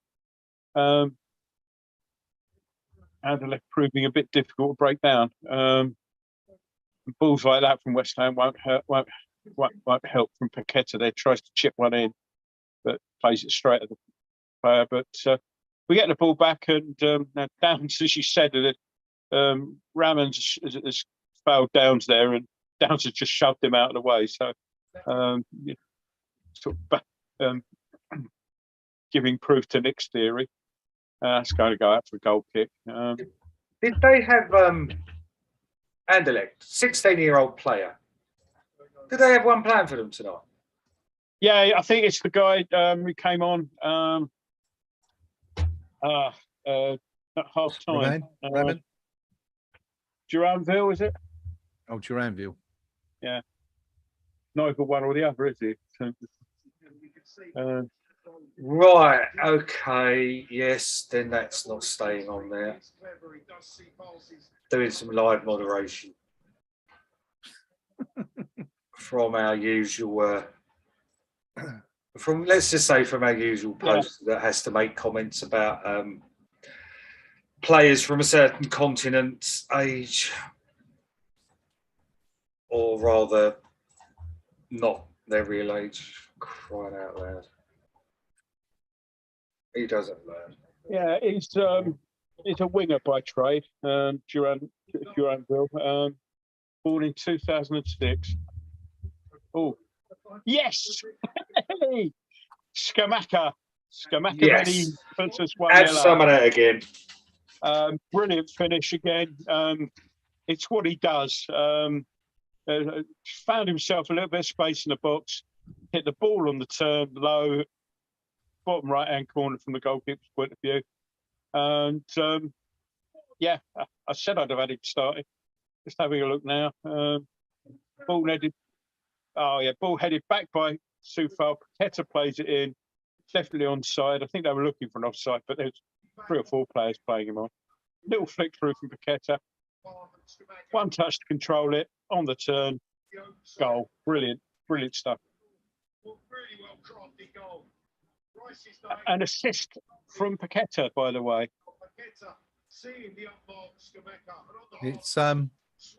It's great football from West Ham. It really was. Kept the ball, played the ball around, and yeah, it's a great finish. Skamaka and Paqueta. Is that? I think that's his first assist, isn't it? Since arriving at the club. Yeah, that's what I can remember. But great time to score. Yeah, first one I can remember. He did well actually because it wasn't an easy ball to control. Yeah, we're on the attack again now, and Paqueta again tries to feed Bowen, but the ball's not good enough. But Sufal mobs it up and then gets cleared out from behind.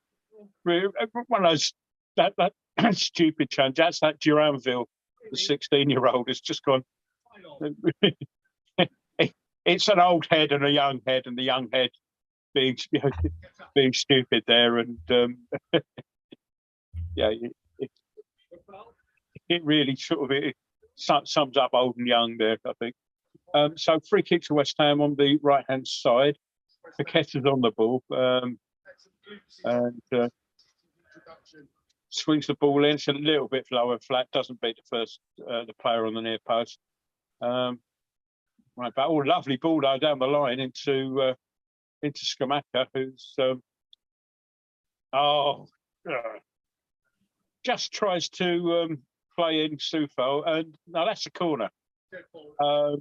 That's a corner. There's no question that's a corner, and Sufal's upset, and I can see why. It's been given as a goal kick.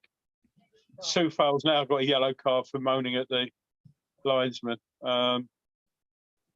You may wish to debate whether or not that's an apt punishment, given an elbow to the back of the head warranted the same punishment. I could not possibly comment.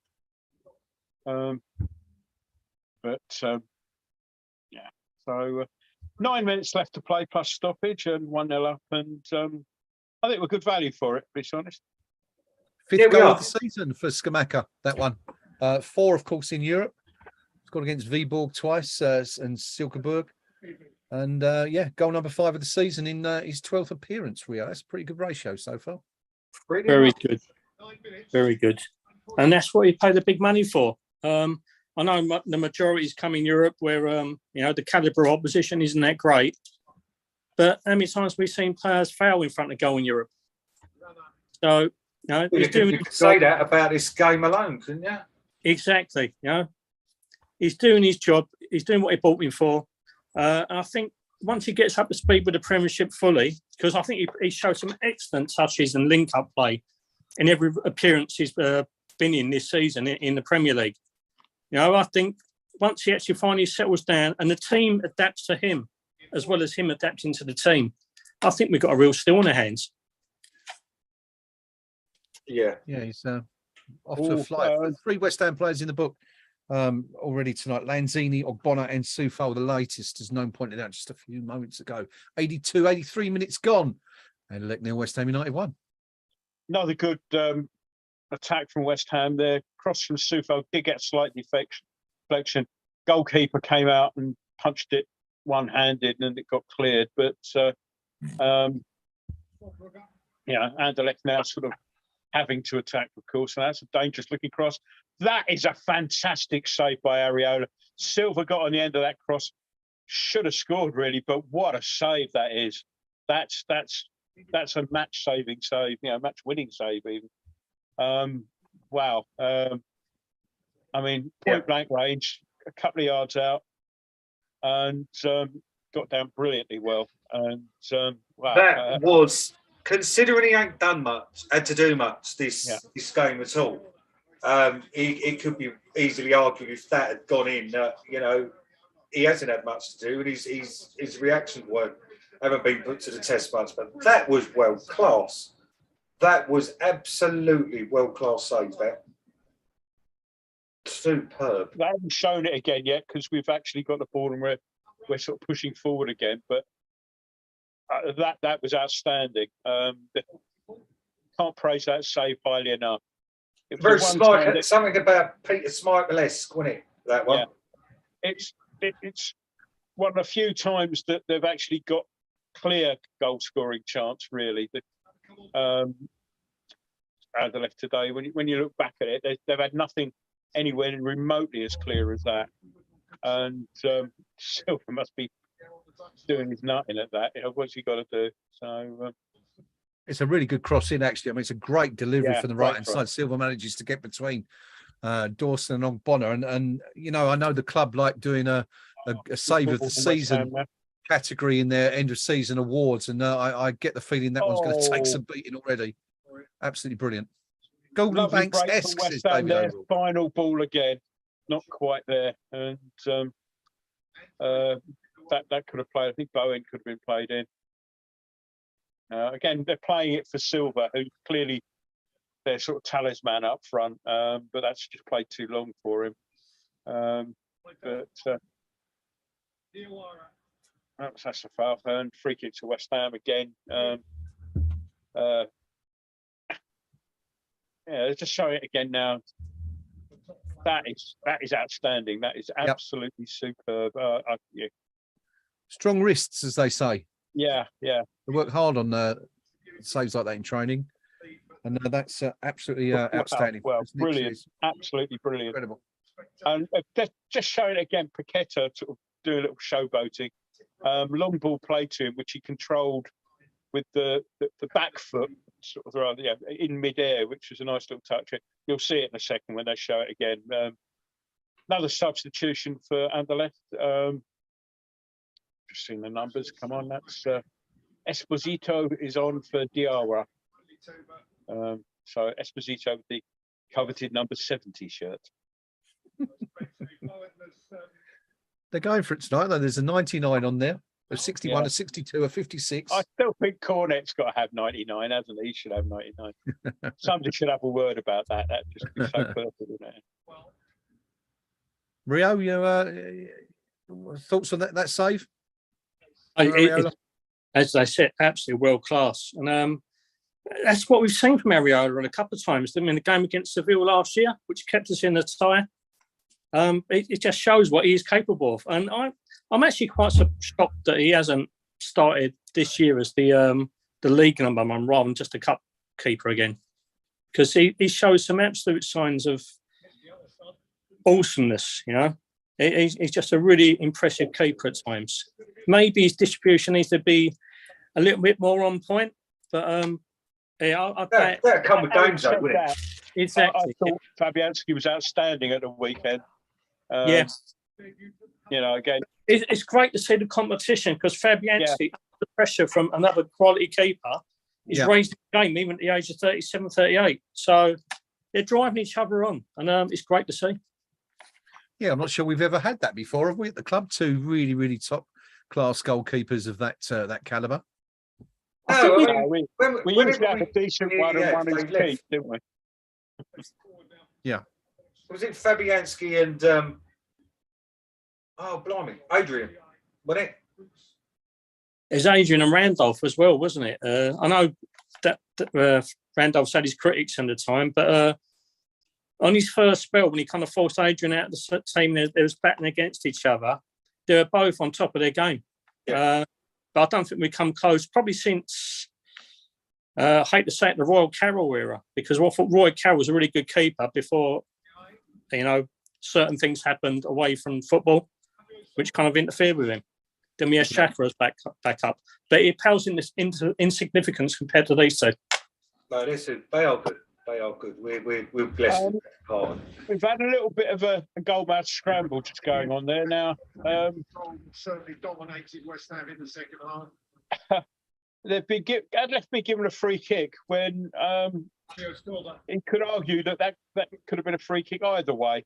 Both players went in and it both came off both their arms.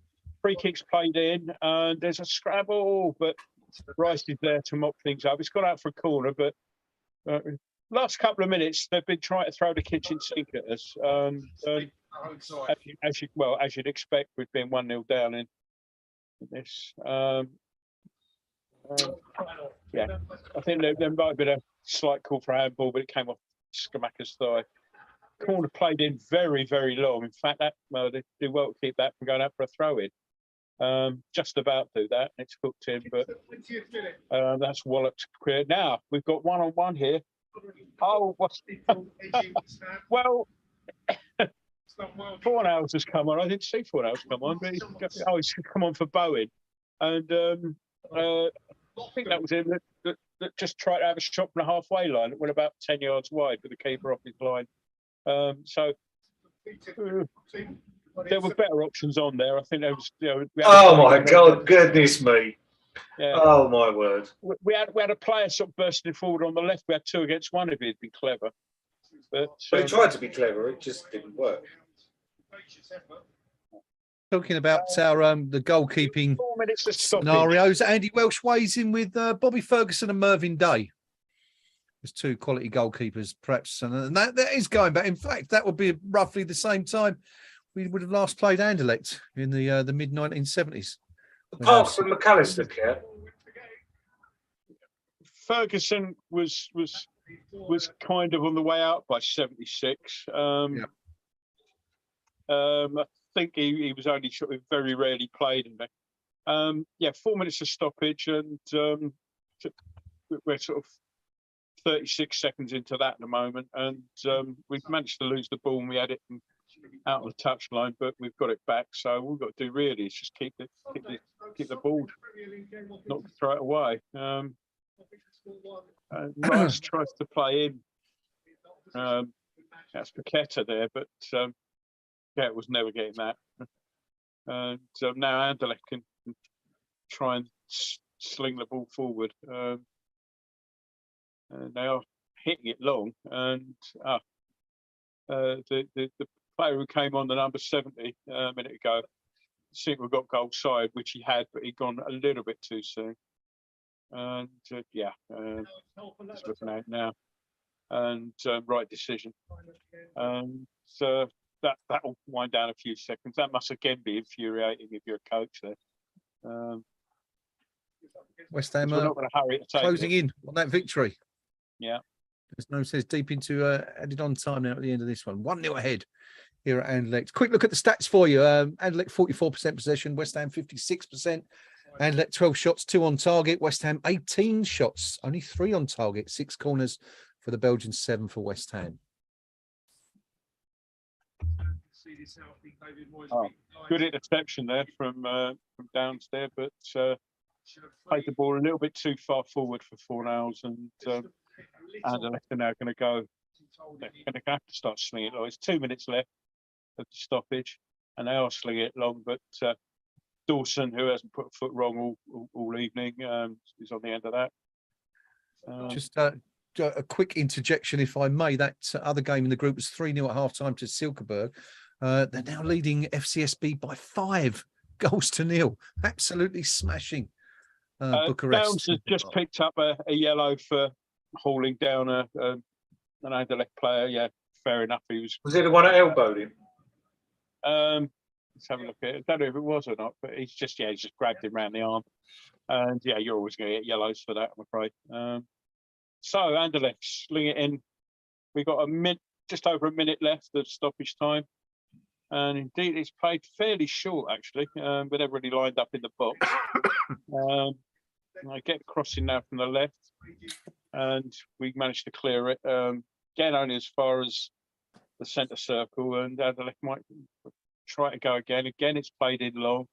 Again, Dawson's been on the end of that, and lots of head tennis going on. Anderlecht still have the ball though, but we've got it back, and Paqueta just overhit that slightly, but Rice and Downs between them just about managed to hold on to the ball, and Downs now sort of takes a bit of time out of the game, gets fouled while he's doing it, and that's good news for us because we've got 15 seconds left. It's good play from Downs. He turns, turned the guy. Raman just clipped him as he turned. So I think basically once this is played forward, that'll pretty much be it. We're in time added on.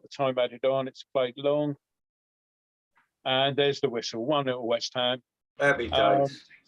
Yeah, I think that's. I think that's well deserved. We had to grind it out, but I think with a bet side and Scamacco, as Rio said, is quality and a bargain as far as I can see. And I think the scoreline flattered them. I don't think we ground out at all, but for the fact that we couldn't hit a barn door in the first half, we should have been out of sight.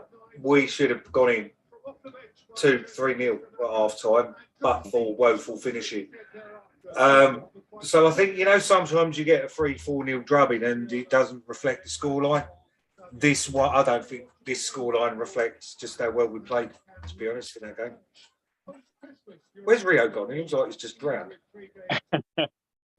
What I would say is that given that Silkeborg are slaughtering, you say 5-0? 5, yep. Yeah, that really, really does make us look good to get through to the group, the knockout stage. We're 5 points clear of Anderlecht, 6 clear of Silkeborg, and Bucharest. Well, couldn't happen to a nicer bunch. West Ham now 3 wins out of 3. Maximum points from our opening 3 games in Group B of the Conference League, comfortably top of the table. Anderlecht remains second. Of course, they had a draw and a win before tonight's defeat, so they stay second with 4 points. Silkeborg's victory, their first points of the group. Absolutely astonishing result, quite frankly, winning 5-0 at home to Bucharest, who are bottom of the table with just 1 draw. That draw against Anderlecht,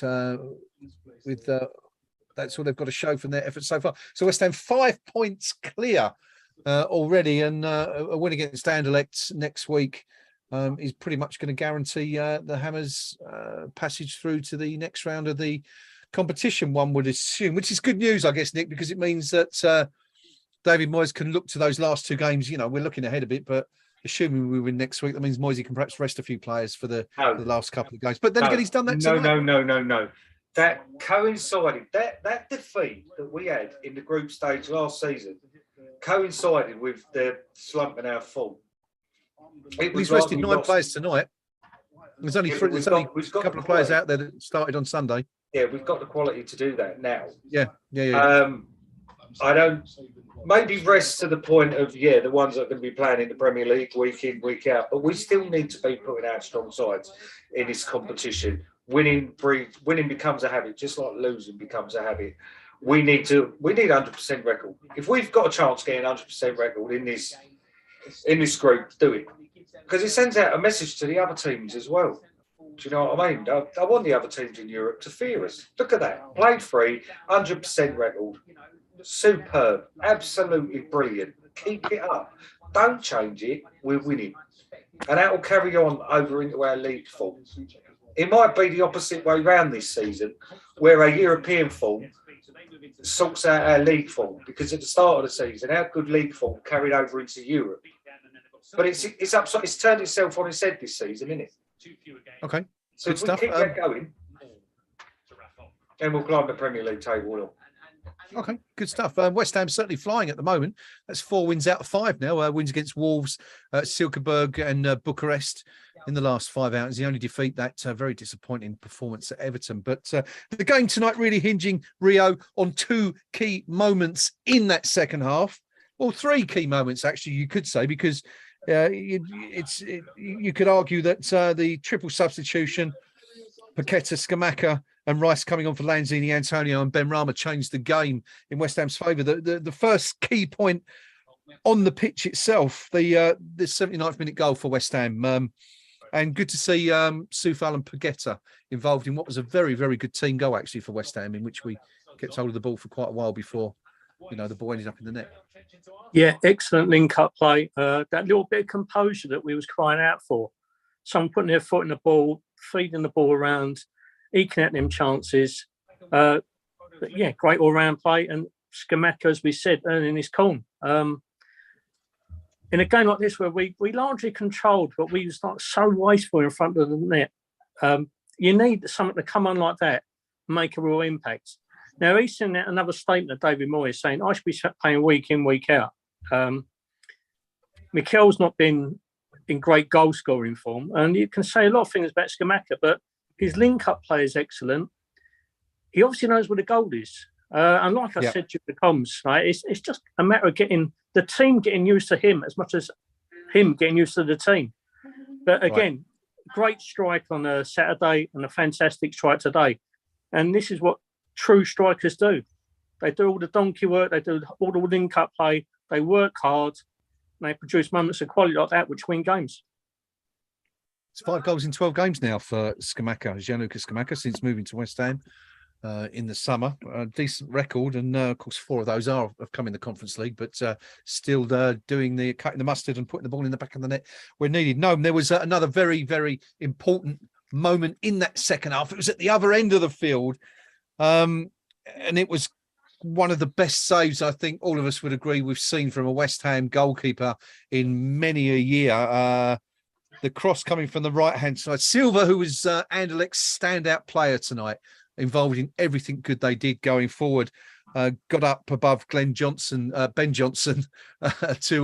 get the header. It's goal bound, it's going in. And Areola flung out a right hand. And, can you think of a better save in recent times from a West Ham goalkeeper? I think you should have held it. One-handed. No, it was brilliant. It was. I can't think of it. Well, I can. No, it was Areola last season. I can't. It's Sevilla. I think Rio brought it up earlier on. But yeah, no, it was a wonderful save. Yeah, it was. It was special. I don't think Anderlecht deserved the draw. I don't think they did enough. But it'd be one of those games where we'd have been tearing our hair out. We dominated so much, and then to let in that late on. But we didn't, and that's a clean sheet. Which 2 in 2 games, is that? Back to back clean sheets for the first time. Yeah. Well, actually, since we did it earlier in the season, didn't we, with Viborg and Villa? But first for a while anyway. The performance, Nick.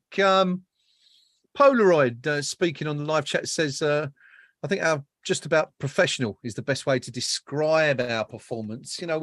You've touched on it. We had plenty of chances in the first half, couldn't hit a barn door, quite frankly. Most of those fell to the unfortunate side, Benrahma. And of course, as you again have pointed out, there's going to be loads of discussion about that, no doubt, on the KUMB.com forum in the coming days as a result. But what did you make of that performance tonight? Would you say professional, as Polaroid said, or you said you felt that it was a comfortable 1-0. How would you describe it? Yeah, it was professional, and I'm actually disappointed with the amount of chances that we had. We did only get the 1 goal, and that was quite simply due to woeful finishing in our final third by our strikers, midfielders, wingers in the first half. I'm finding it quite sad to watch, actually. I think this may be unpopular, but the demise of Antonio, he fell off a cliff, didn't he? He couldn't score for Toffee after he went on that run last season. Yeah. And I don't know, this season, he does look like a player that might be, that's kind of slightly becoming finished. Right. Maybe that's a bit harsh, but watching him today, he just seems to be bluster now. He goes over too easy. He's nowhere near the Antonio of old, and the goal scoring and the bullying, which is what he was excelled at, that seems to have gone out of his game, and he's just an average player now. Right. We'd be in trouble if we hadn't got the striker this season. And then there's the Benrahma conundrum, who showed moments of brilliance in that game and yet stick it on a plate for him, and he's missed it. Have we outgrown him? I think we might have done already. You know, I think we might have outgrown Benrahma and Antonio. Okay, good stuff. I'd listen to offers in January for the pair of them. There you go. Let's know what you think on Nick's thoughts there. Would you entertain offers for Benrahma and Antonio in January with a view to replacements? Or do you think that might be a little bit premature? Let's know what you think. What was the, Rio, what was the difference out there really tonight? I mean, are we now beginning to see the fruits of you know, what the work we did in the transfer market in the summer come through? Is that bearing fruit now? Should I say 8 players coming in tonight? We were talked about it earlier. Last season, we couldn't afford to leave so many first team players out of the team for a game like this. David Moyes has made 8 players who started on Saturday out of the team tonight, and yet we've come through what is probably our toughest game of the group phase reasonably comfortably. But we still had to send for the cavalry to actually get us over the line, though, didn't we? Despite the fact we dealt with it, we pretty much calmed him at ease. Those who did step into the breach tonight were found lacking in front of the goal. But yeah, I mean, it's great to see that the majority, the bulk of the side who started on Saturday aren't called upon until absolutely necessary. And I think Nick rightly pointed out that the team that started and the team that was at his disposal on the bench was much of a muchness. Possibly the bench was stronger, but it's good to see that we can actually utilise a squad rather than shuffling the pack and hoping that someone doesn't drop and someone doesn't get cropped for a long time because they're over fatigued. Now, we are seeing the fruits of investment, but we're probably 2 or 3 years behind schedule on that, which is why we had to bring in so many during the summer. But the signs are there, and once we get everyone integrated fully, working to the same hymn sheet, I think we'll be fine. It's just going to take a little bit of time. This is probably going to be a transitional season. Now, I'm not expecting a big push in the league in terms of, obviously, I think City are going to win it. They've got this bloke up front, Haaland, and he looks okay-ish. But I'd expected us to finish about 9th or 10th rather than trying to push for the top 6 because of the transition. You know, it's a lot of people to integrate. A little couple of tinker in the summer, and we'll be fine for next year. We can regroup and recharge, have a full pre-season. I know David Moyes puts a lot of faith in his players having a full pre-season together. I think next year we'll see the best of this squad because they'll have that. And if he pays so much heed to that, it must be doing something right. Excellent stuff. Great stuff. Well, I disagree with you there, Rio, which is most unusual because we normally sing from the same song sheet. So stick this in your diaries.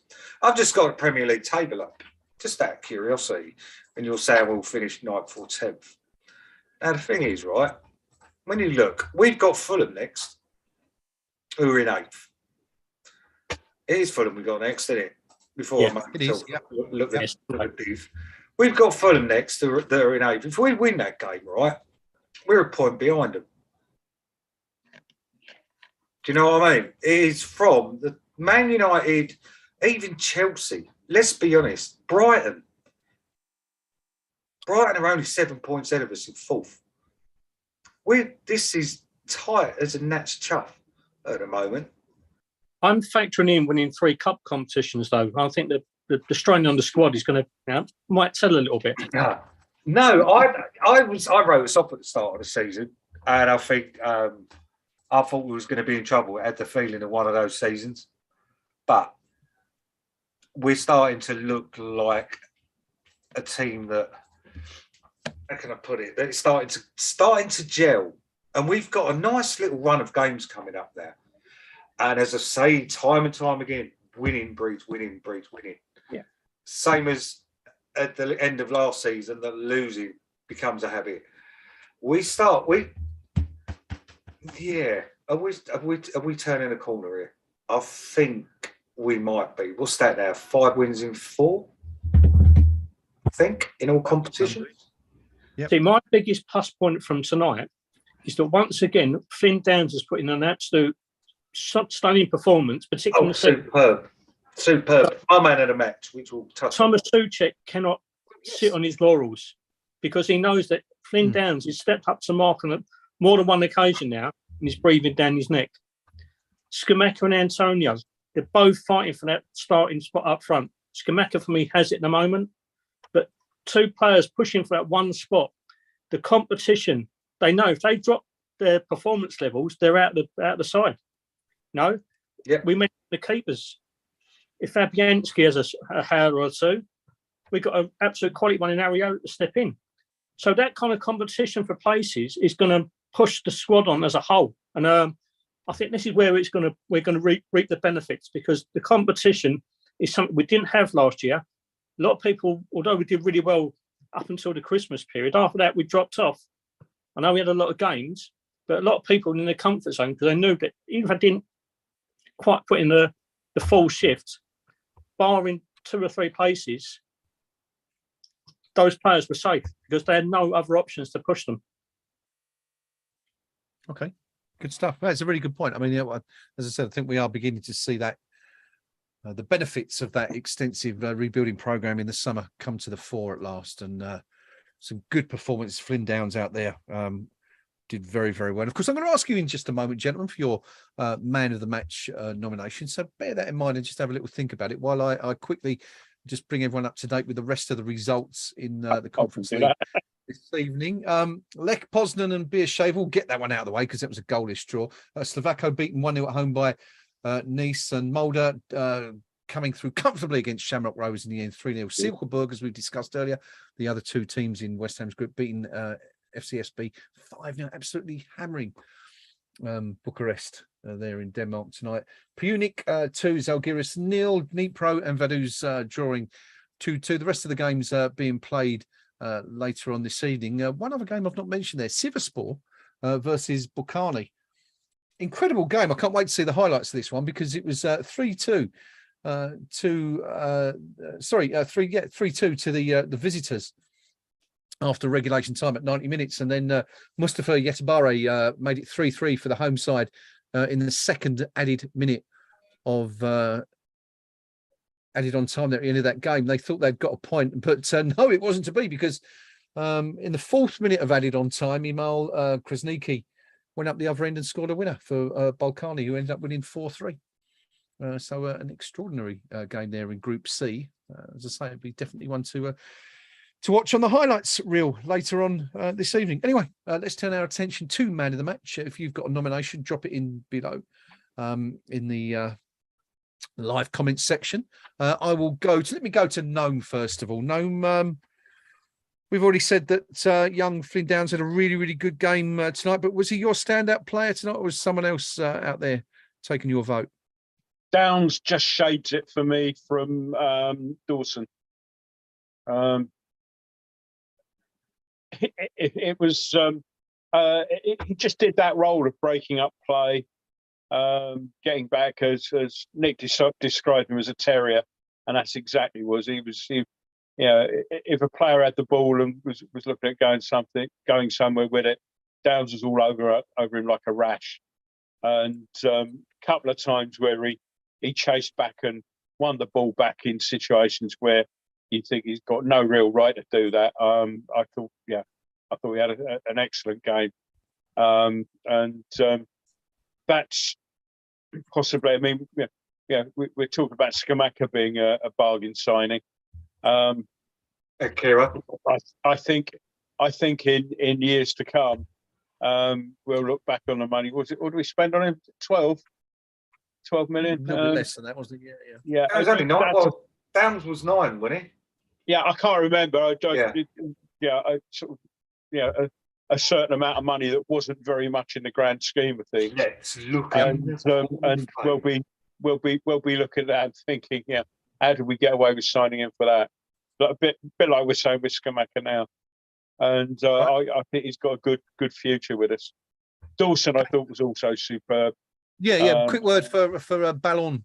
What stood out for you with his performance tonight? Just it came in every time it came in. After time, he was a bit of a ball magnet, and he cleared. He did everything without an awful lot of fuss, and it was noticeable. We're talking about the save from Areola. Silva only got into that position once in the whole game, where he got between players, and other than that, I mean, okay, that could have proved costly, but other than that, it was while he was their standout player, Dawson, didn't let him get away with much there. So I just thought we had a good, solid game. No, good stuff. Good stuff. Nick, Flynn Downs for you, or are you looking at someone else? Oh, it's hard actually, because I'm just thinking about it as no one was talking, and I'm sitting there nodding. Like, oh yeah, actually, he's a shout. Dawson, Bonner for that challenge early on. Yeah, perfectly timed, and he was solid today. And I know that someone hasn't really been mentioned at all. How good is it to see that he had the captain's armband as well tonight after the year that he's had?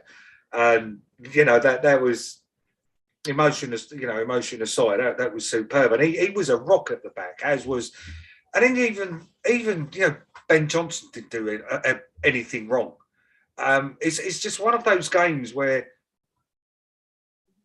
and of course you've got Areola for that save alone would be worthy of man of the match, but I've got to give it to Flynn Downs, because if he can carry that form over to the Premier League, I think that Souček was probably watched this game from the bench tonight, and I think quite rightly he should be worried, because he offers us something totally different to Souček, and I think it frees up our more creative players to do what they've got to do at the other end, to feed in Skamaka and Paqueta and Bowen and whatnot else, rather than sort of hope and Souček gets his head on it. I think Downs could well be, especially when Aguirre's a regular starter. I think that we'll start to see a transition into a different style of play. And I'm not saying that Souček's days are numbered, but he's going to be looking over his shoulder, and quite rightly, his sphincter may be twitching after some of the performances of Downs in Europe so far. So watch this space on that one. I think Downs will be our starting midfield partner to Rice come the end of the season. Okay, there you go. Clean sweep so far among the team here. Noman and Nick both going for Flynn Downs so far. Exactly what you've been saying on the live chat. Leonard Brook, man of the match was Flynn Downs for me. Chico Dawson, a good shout too. Hobo, Downs or Dawson for me. Tony Mitchell, Downs for me. Hobo also saying, I think Downs would be very unlucky to be left out, particularly versus Fulham this week. And Elaine saying Downs or Dawson, man of the match. But a special mention to Areola as well for that incredible save. Absolutely outstanding. Rio. Before I go to probably the most predictable part of the night and give my man of the match, I'd like to give a little bit of praise to someone who's coming for quite a lot of stick over recent weeks. Vladimir Soufal, I thought, had a really good game tonight. He got up and down the wing really well.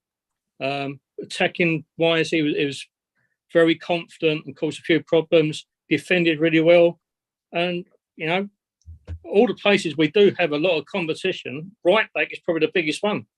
We've got 4 quality right backs on our books. If you count young Harrison Ashby, who's got a great pedigree and being chased by other Premiership clubs, so he can't be that poor, can he? But I thought Vladimir had a good game tonight. But yeah, Flynn Downs by a country mile tonight. He did everything right. He does a lot of dirty work, goes unnoticed. He tidies up in front of the back 4. And tonight he actually got forward a few times. A couple of really nice passes, which is something that he hasn't really been given credit for since he's come here. Yeah. Everyone thinks he's just more of a defensive midfielder, not a lot of kind of attacking impetus, but a couple of really good passes today. And for somebody who's come under a little bit of stick, because there's people questioning him on the forum, particularly saying he wasn't a Moyes signing, he was only bought because so and so put his input and wanted him, weren't David's choice, and David weren't sure on him. 2 European games out of I think it's the 3 started, and he's been absolutely exemplary in 2 of those games. So yeah, Flynn Downs for me. All right, it's a clean sweep. Flynn Downs across the board. I do like to be a little bit contrary if possible during these awards, but I think Nick's absolutely right. Nobody really, everyone did their bit tonight. Yeah, it was a case of you could look at everybody out there tonight, couldn't you, and say that they had moments, but nobody really did enough to stand out across, the entire 90 minutes, apart from Downs, who didn't really put a foot wrong. Had a couple of efforts, didn't he, at goal as well. And it was really encouraging to see him. A player who's been working really, really hard, and no doubt David Moyes will be really encouraged by what he's seen tonight. Hopefully, we'll give him a special mention in his post-match press conference, which we will, of course, be bringing later on these Mother Brown, if you check out the homepage later on this evening. I went on the forum. It's quite funny. Because we haven't really mentioned the forum, because it's just been one of those match races, right? Hammer Time 86. It made me chuckle when I read it. I really like Downs, but I really also like Souček. Maybe coloured by the last half I saw him play. Seems to me to be an easy solution. Sorry, Declan. Not sure that one's going to fly in the... I thought you were going to say, you were going to do the Harry Hill thing and go, fight! Yes. Yes. He's local to here. He lives in Whitstable, he does. Lovely place, Whitstable. Peter Cushing lived in Whitstable.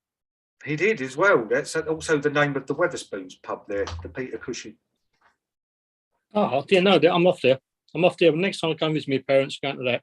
It's not. Do you know what? It's actually, it's a kind of an oxymoron when you say the words together, nice and Wetherspoons. But it actually is, because it's... There are 1 or 2, it depends where they are, doesn't it? But because I've been in there for lunch or breakfast before, and even their breakfasts, their fry-ups are actually pretty well cooked. For a Wetherspoons, they're not. The smallest Wetherspoons in the country is just up the road from me. That's a couple of miles away, a few miles away. In Eltham, it's called the Banker's Draft, and they're selling it. They are. Yeah. And even though it's the smallest one, it's still got the toilets about 15 miles away from the table. Yeah. They're in a different time zone. Yeah. I hope Peter Cushing has got a slippers only policy in terms of footwear, though. It's a Wetherspoons. If you've got slippers on, then they'll probably slip off. You're underdressed. They'll still stick to the carpet to make sure. Only because when he made Star Wars, they had because he was Grand Moff Tarkin in Star Wars. They made him the outfit, which was like the Imperial kind of hierarchy's smart uniform. They made him wear these boots. And after, I think, one day of filming, he told George Lucas where to go. He goes, I can't wear these if I'm going to film for months on end. I have to wear my slippers. So you never see Peter Cushing from below the waist. There you go. I've got to say, the only thing I know about Whitstable is that Ivor Biggin once rhymed it with the word irresistible. I won't tell you the rest of the song because we'll probably get thrown off of YouTube. It's a place that is worth visiting. It is really, really nice. It's one of those proper good old-fashioned, quaint... But no, not like you get down in Devon and Cornwall. because, you know, they're on a different level. But so far as Kent goes, Whitstable is lovely. And so many famous people live there now. It's unreal, which is a shame because it just bumps the prices up for the locals. It's somewhere like I looked at living once, and it was kind of affordable.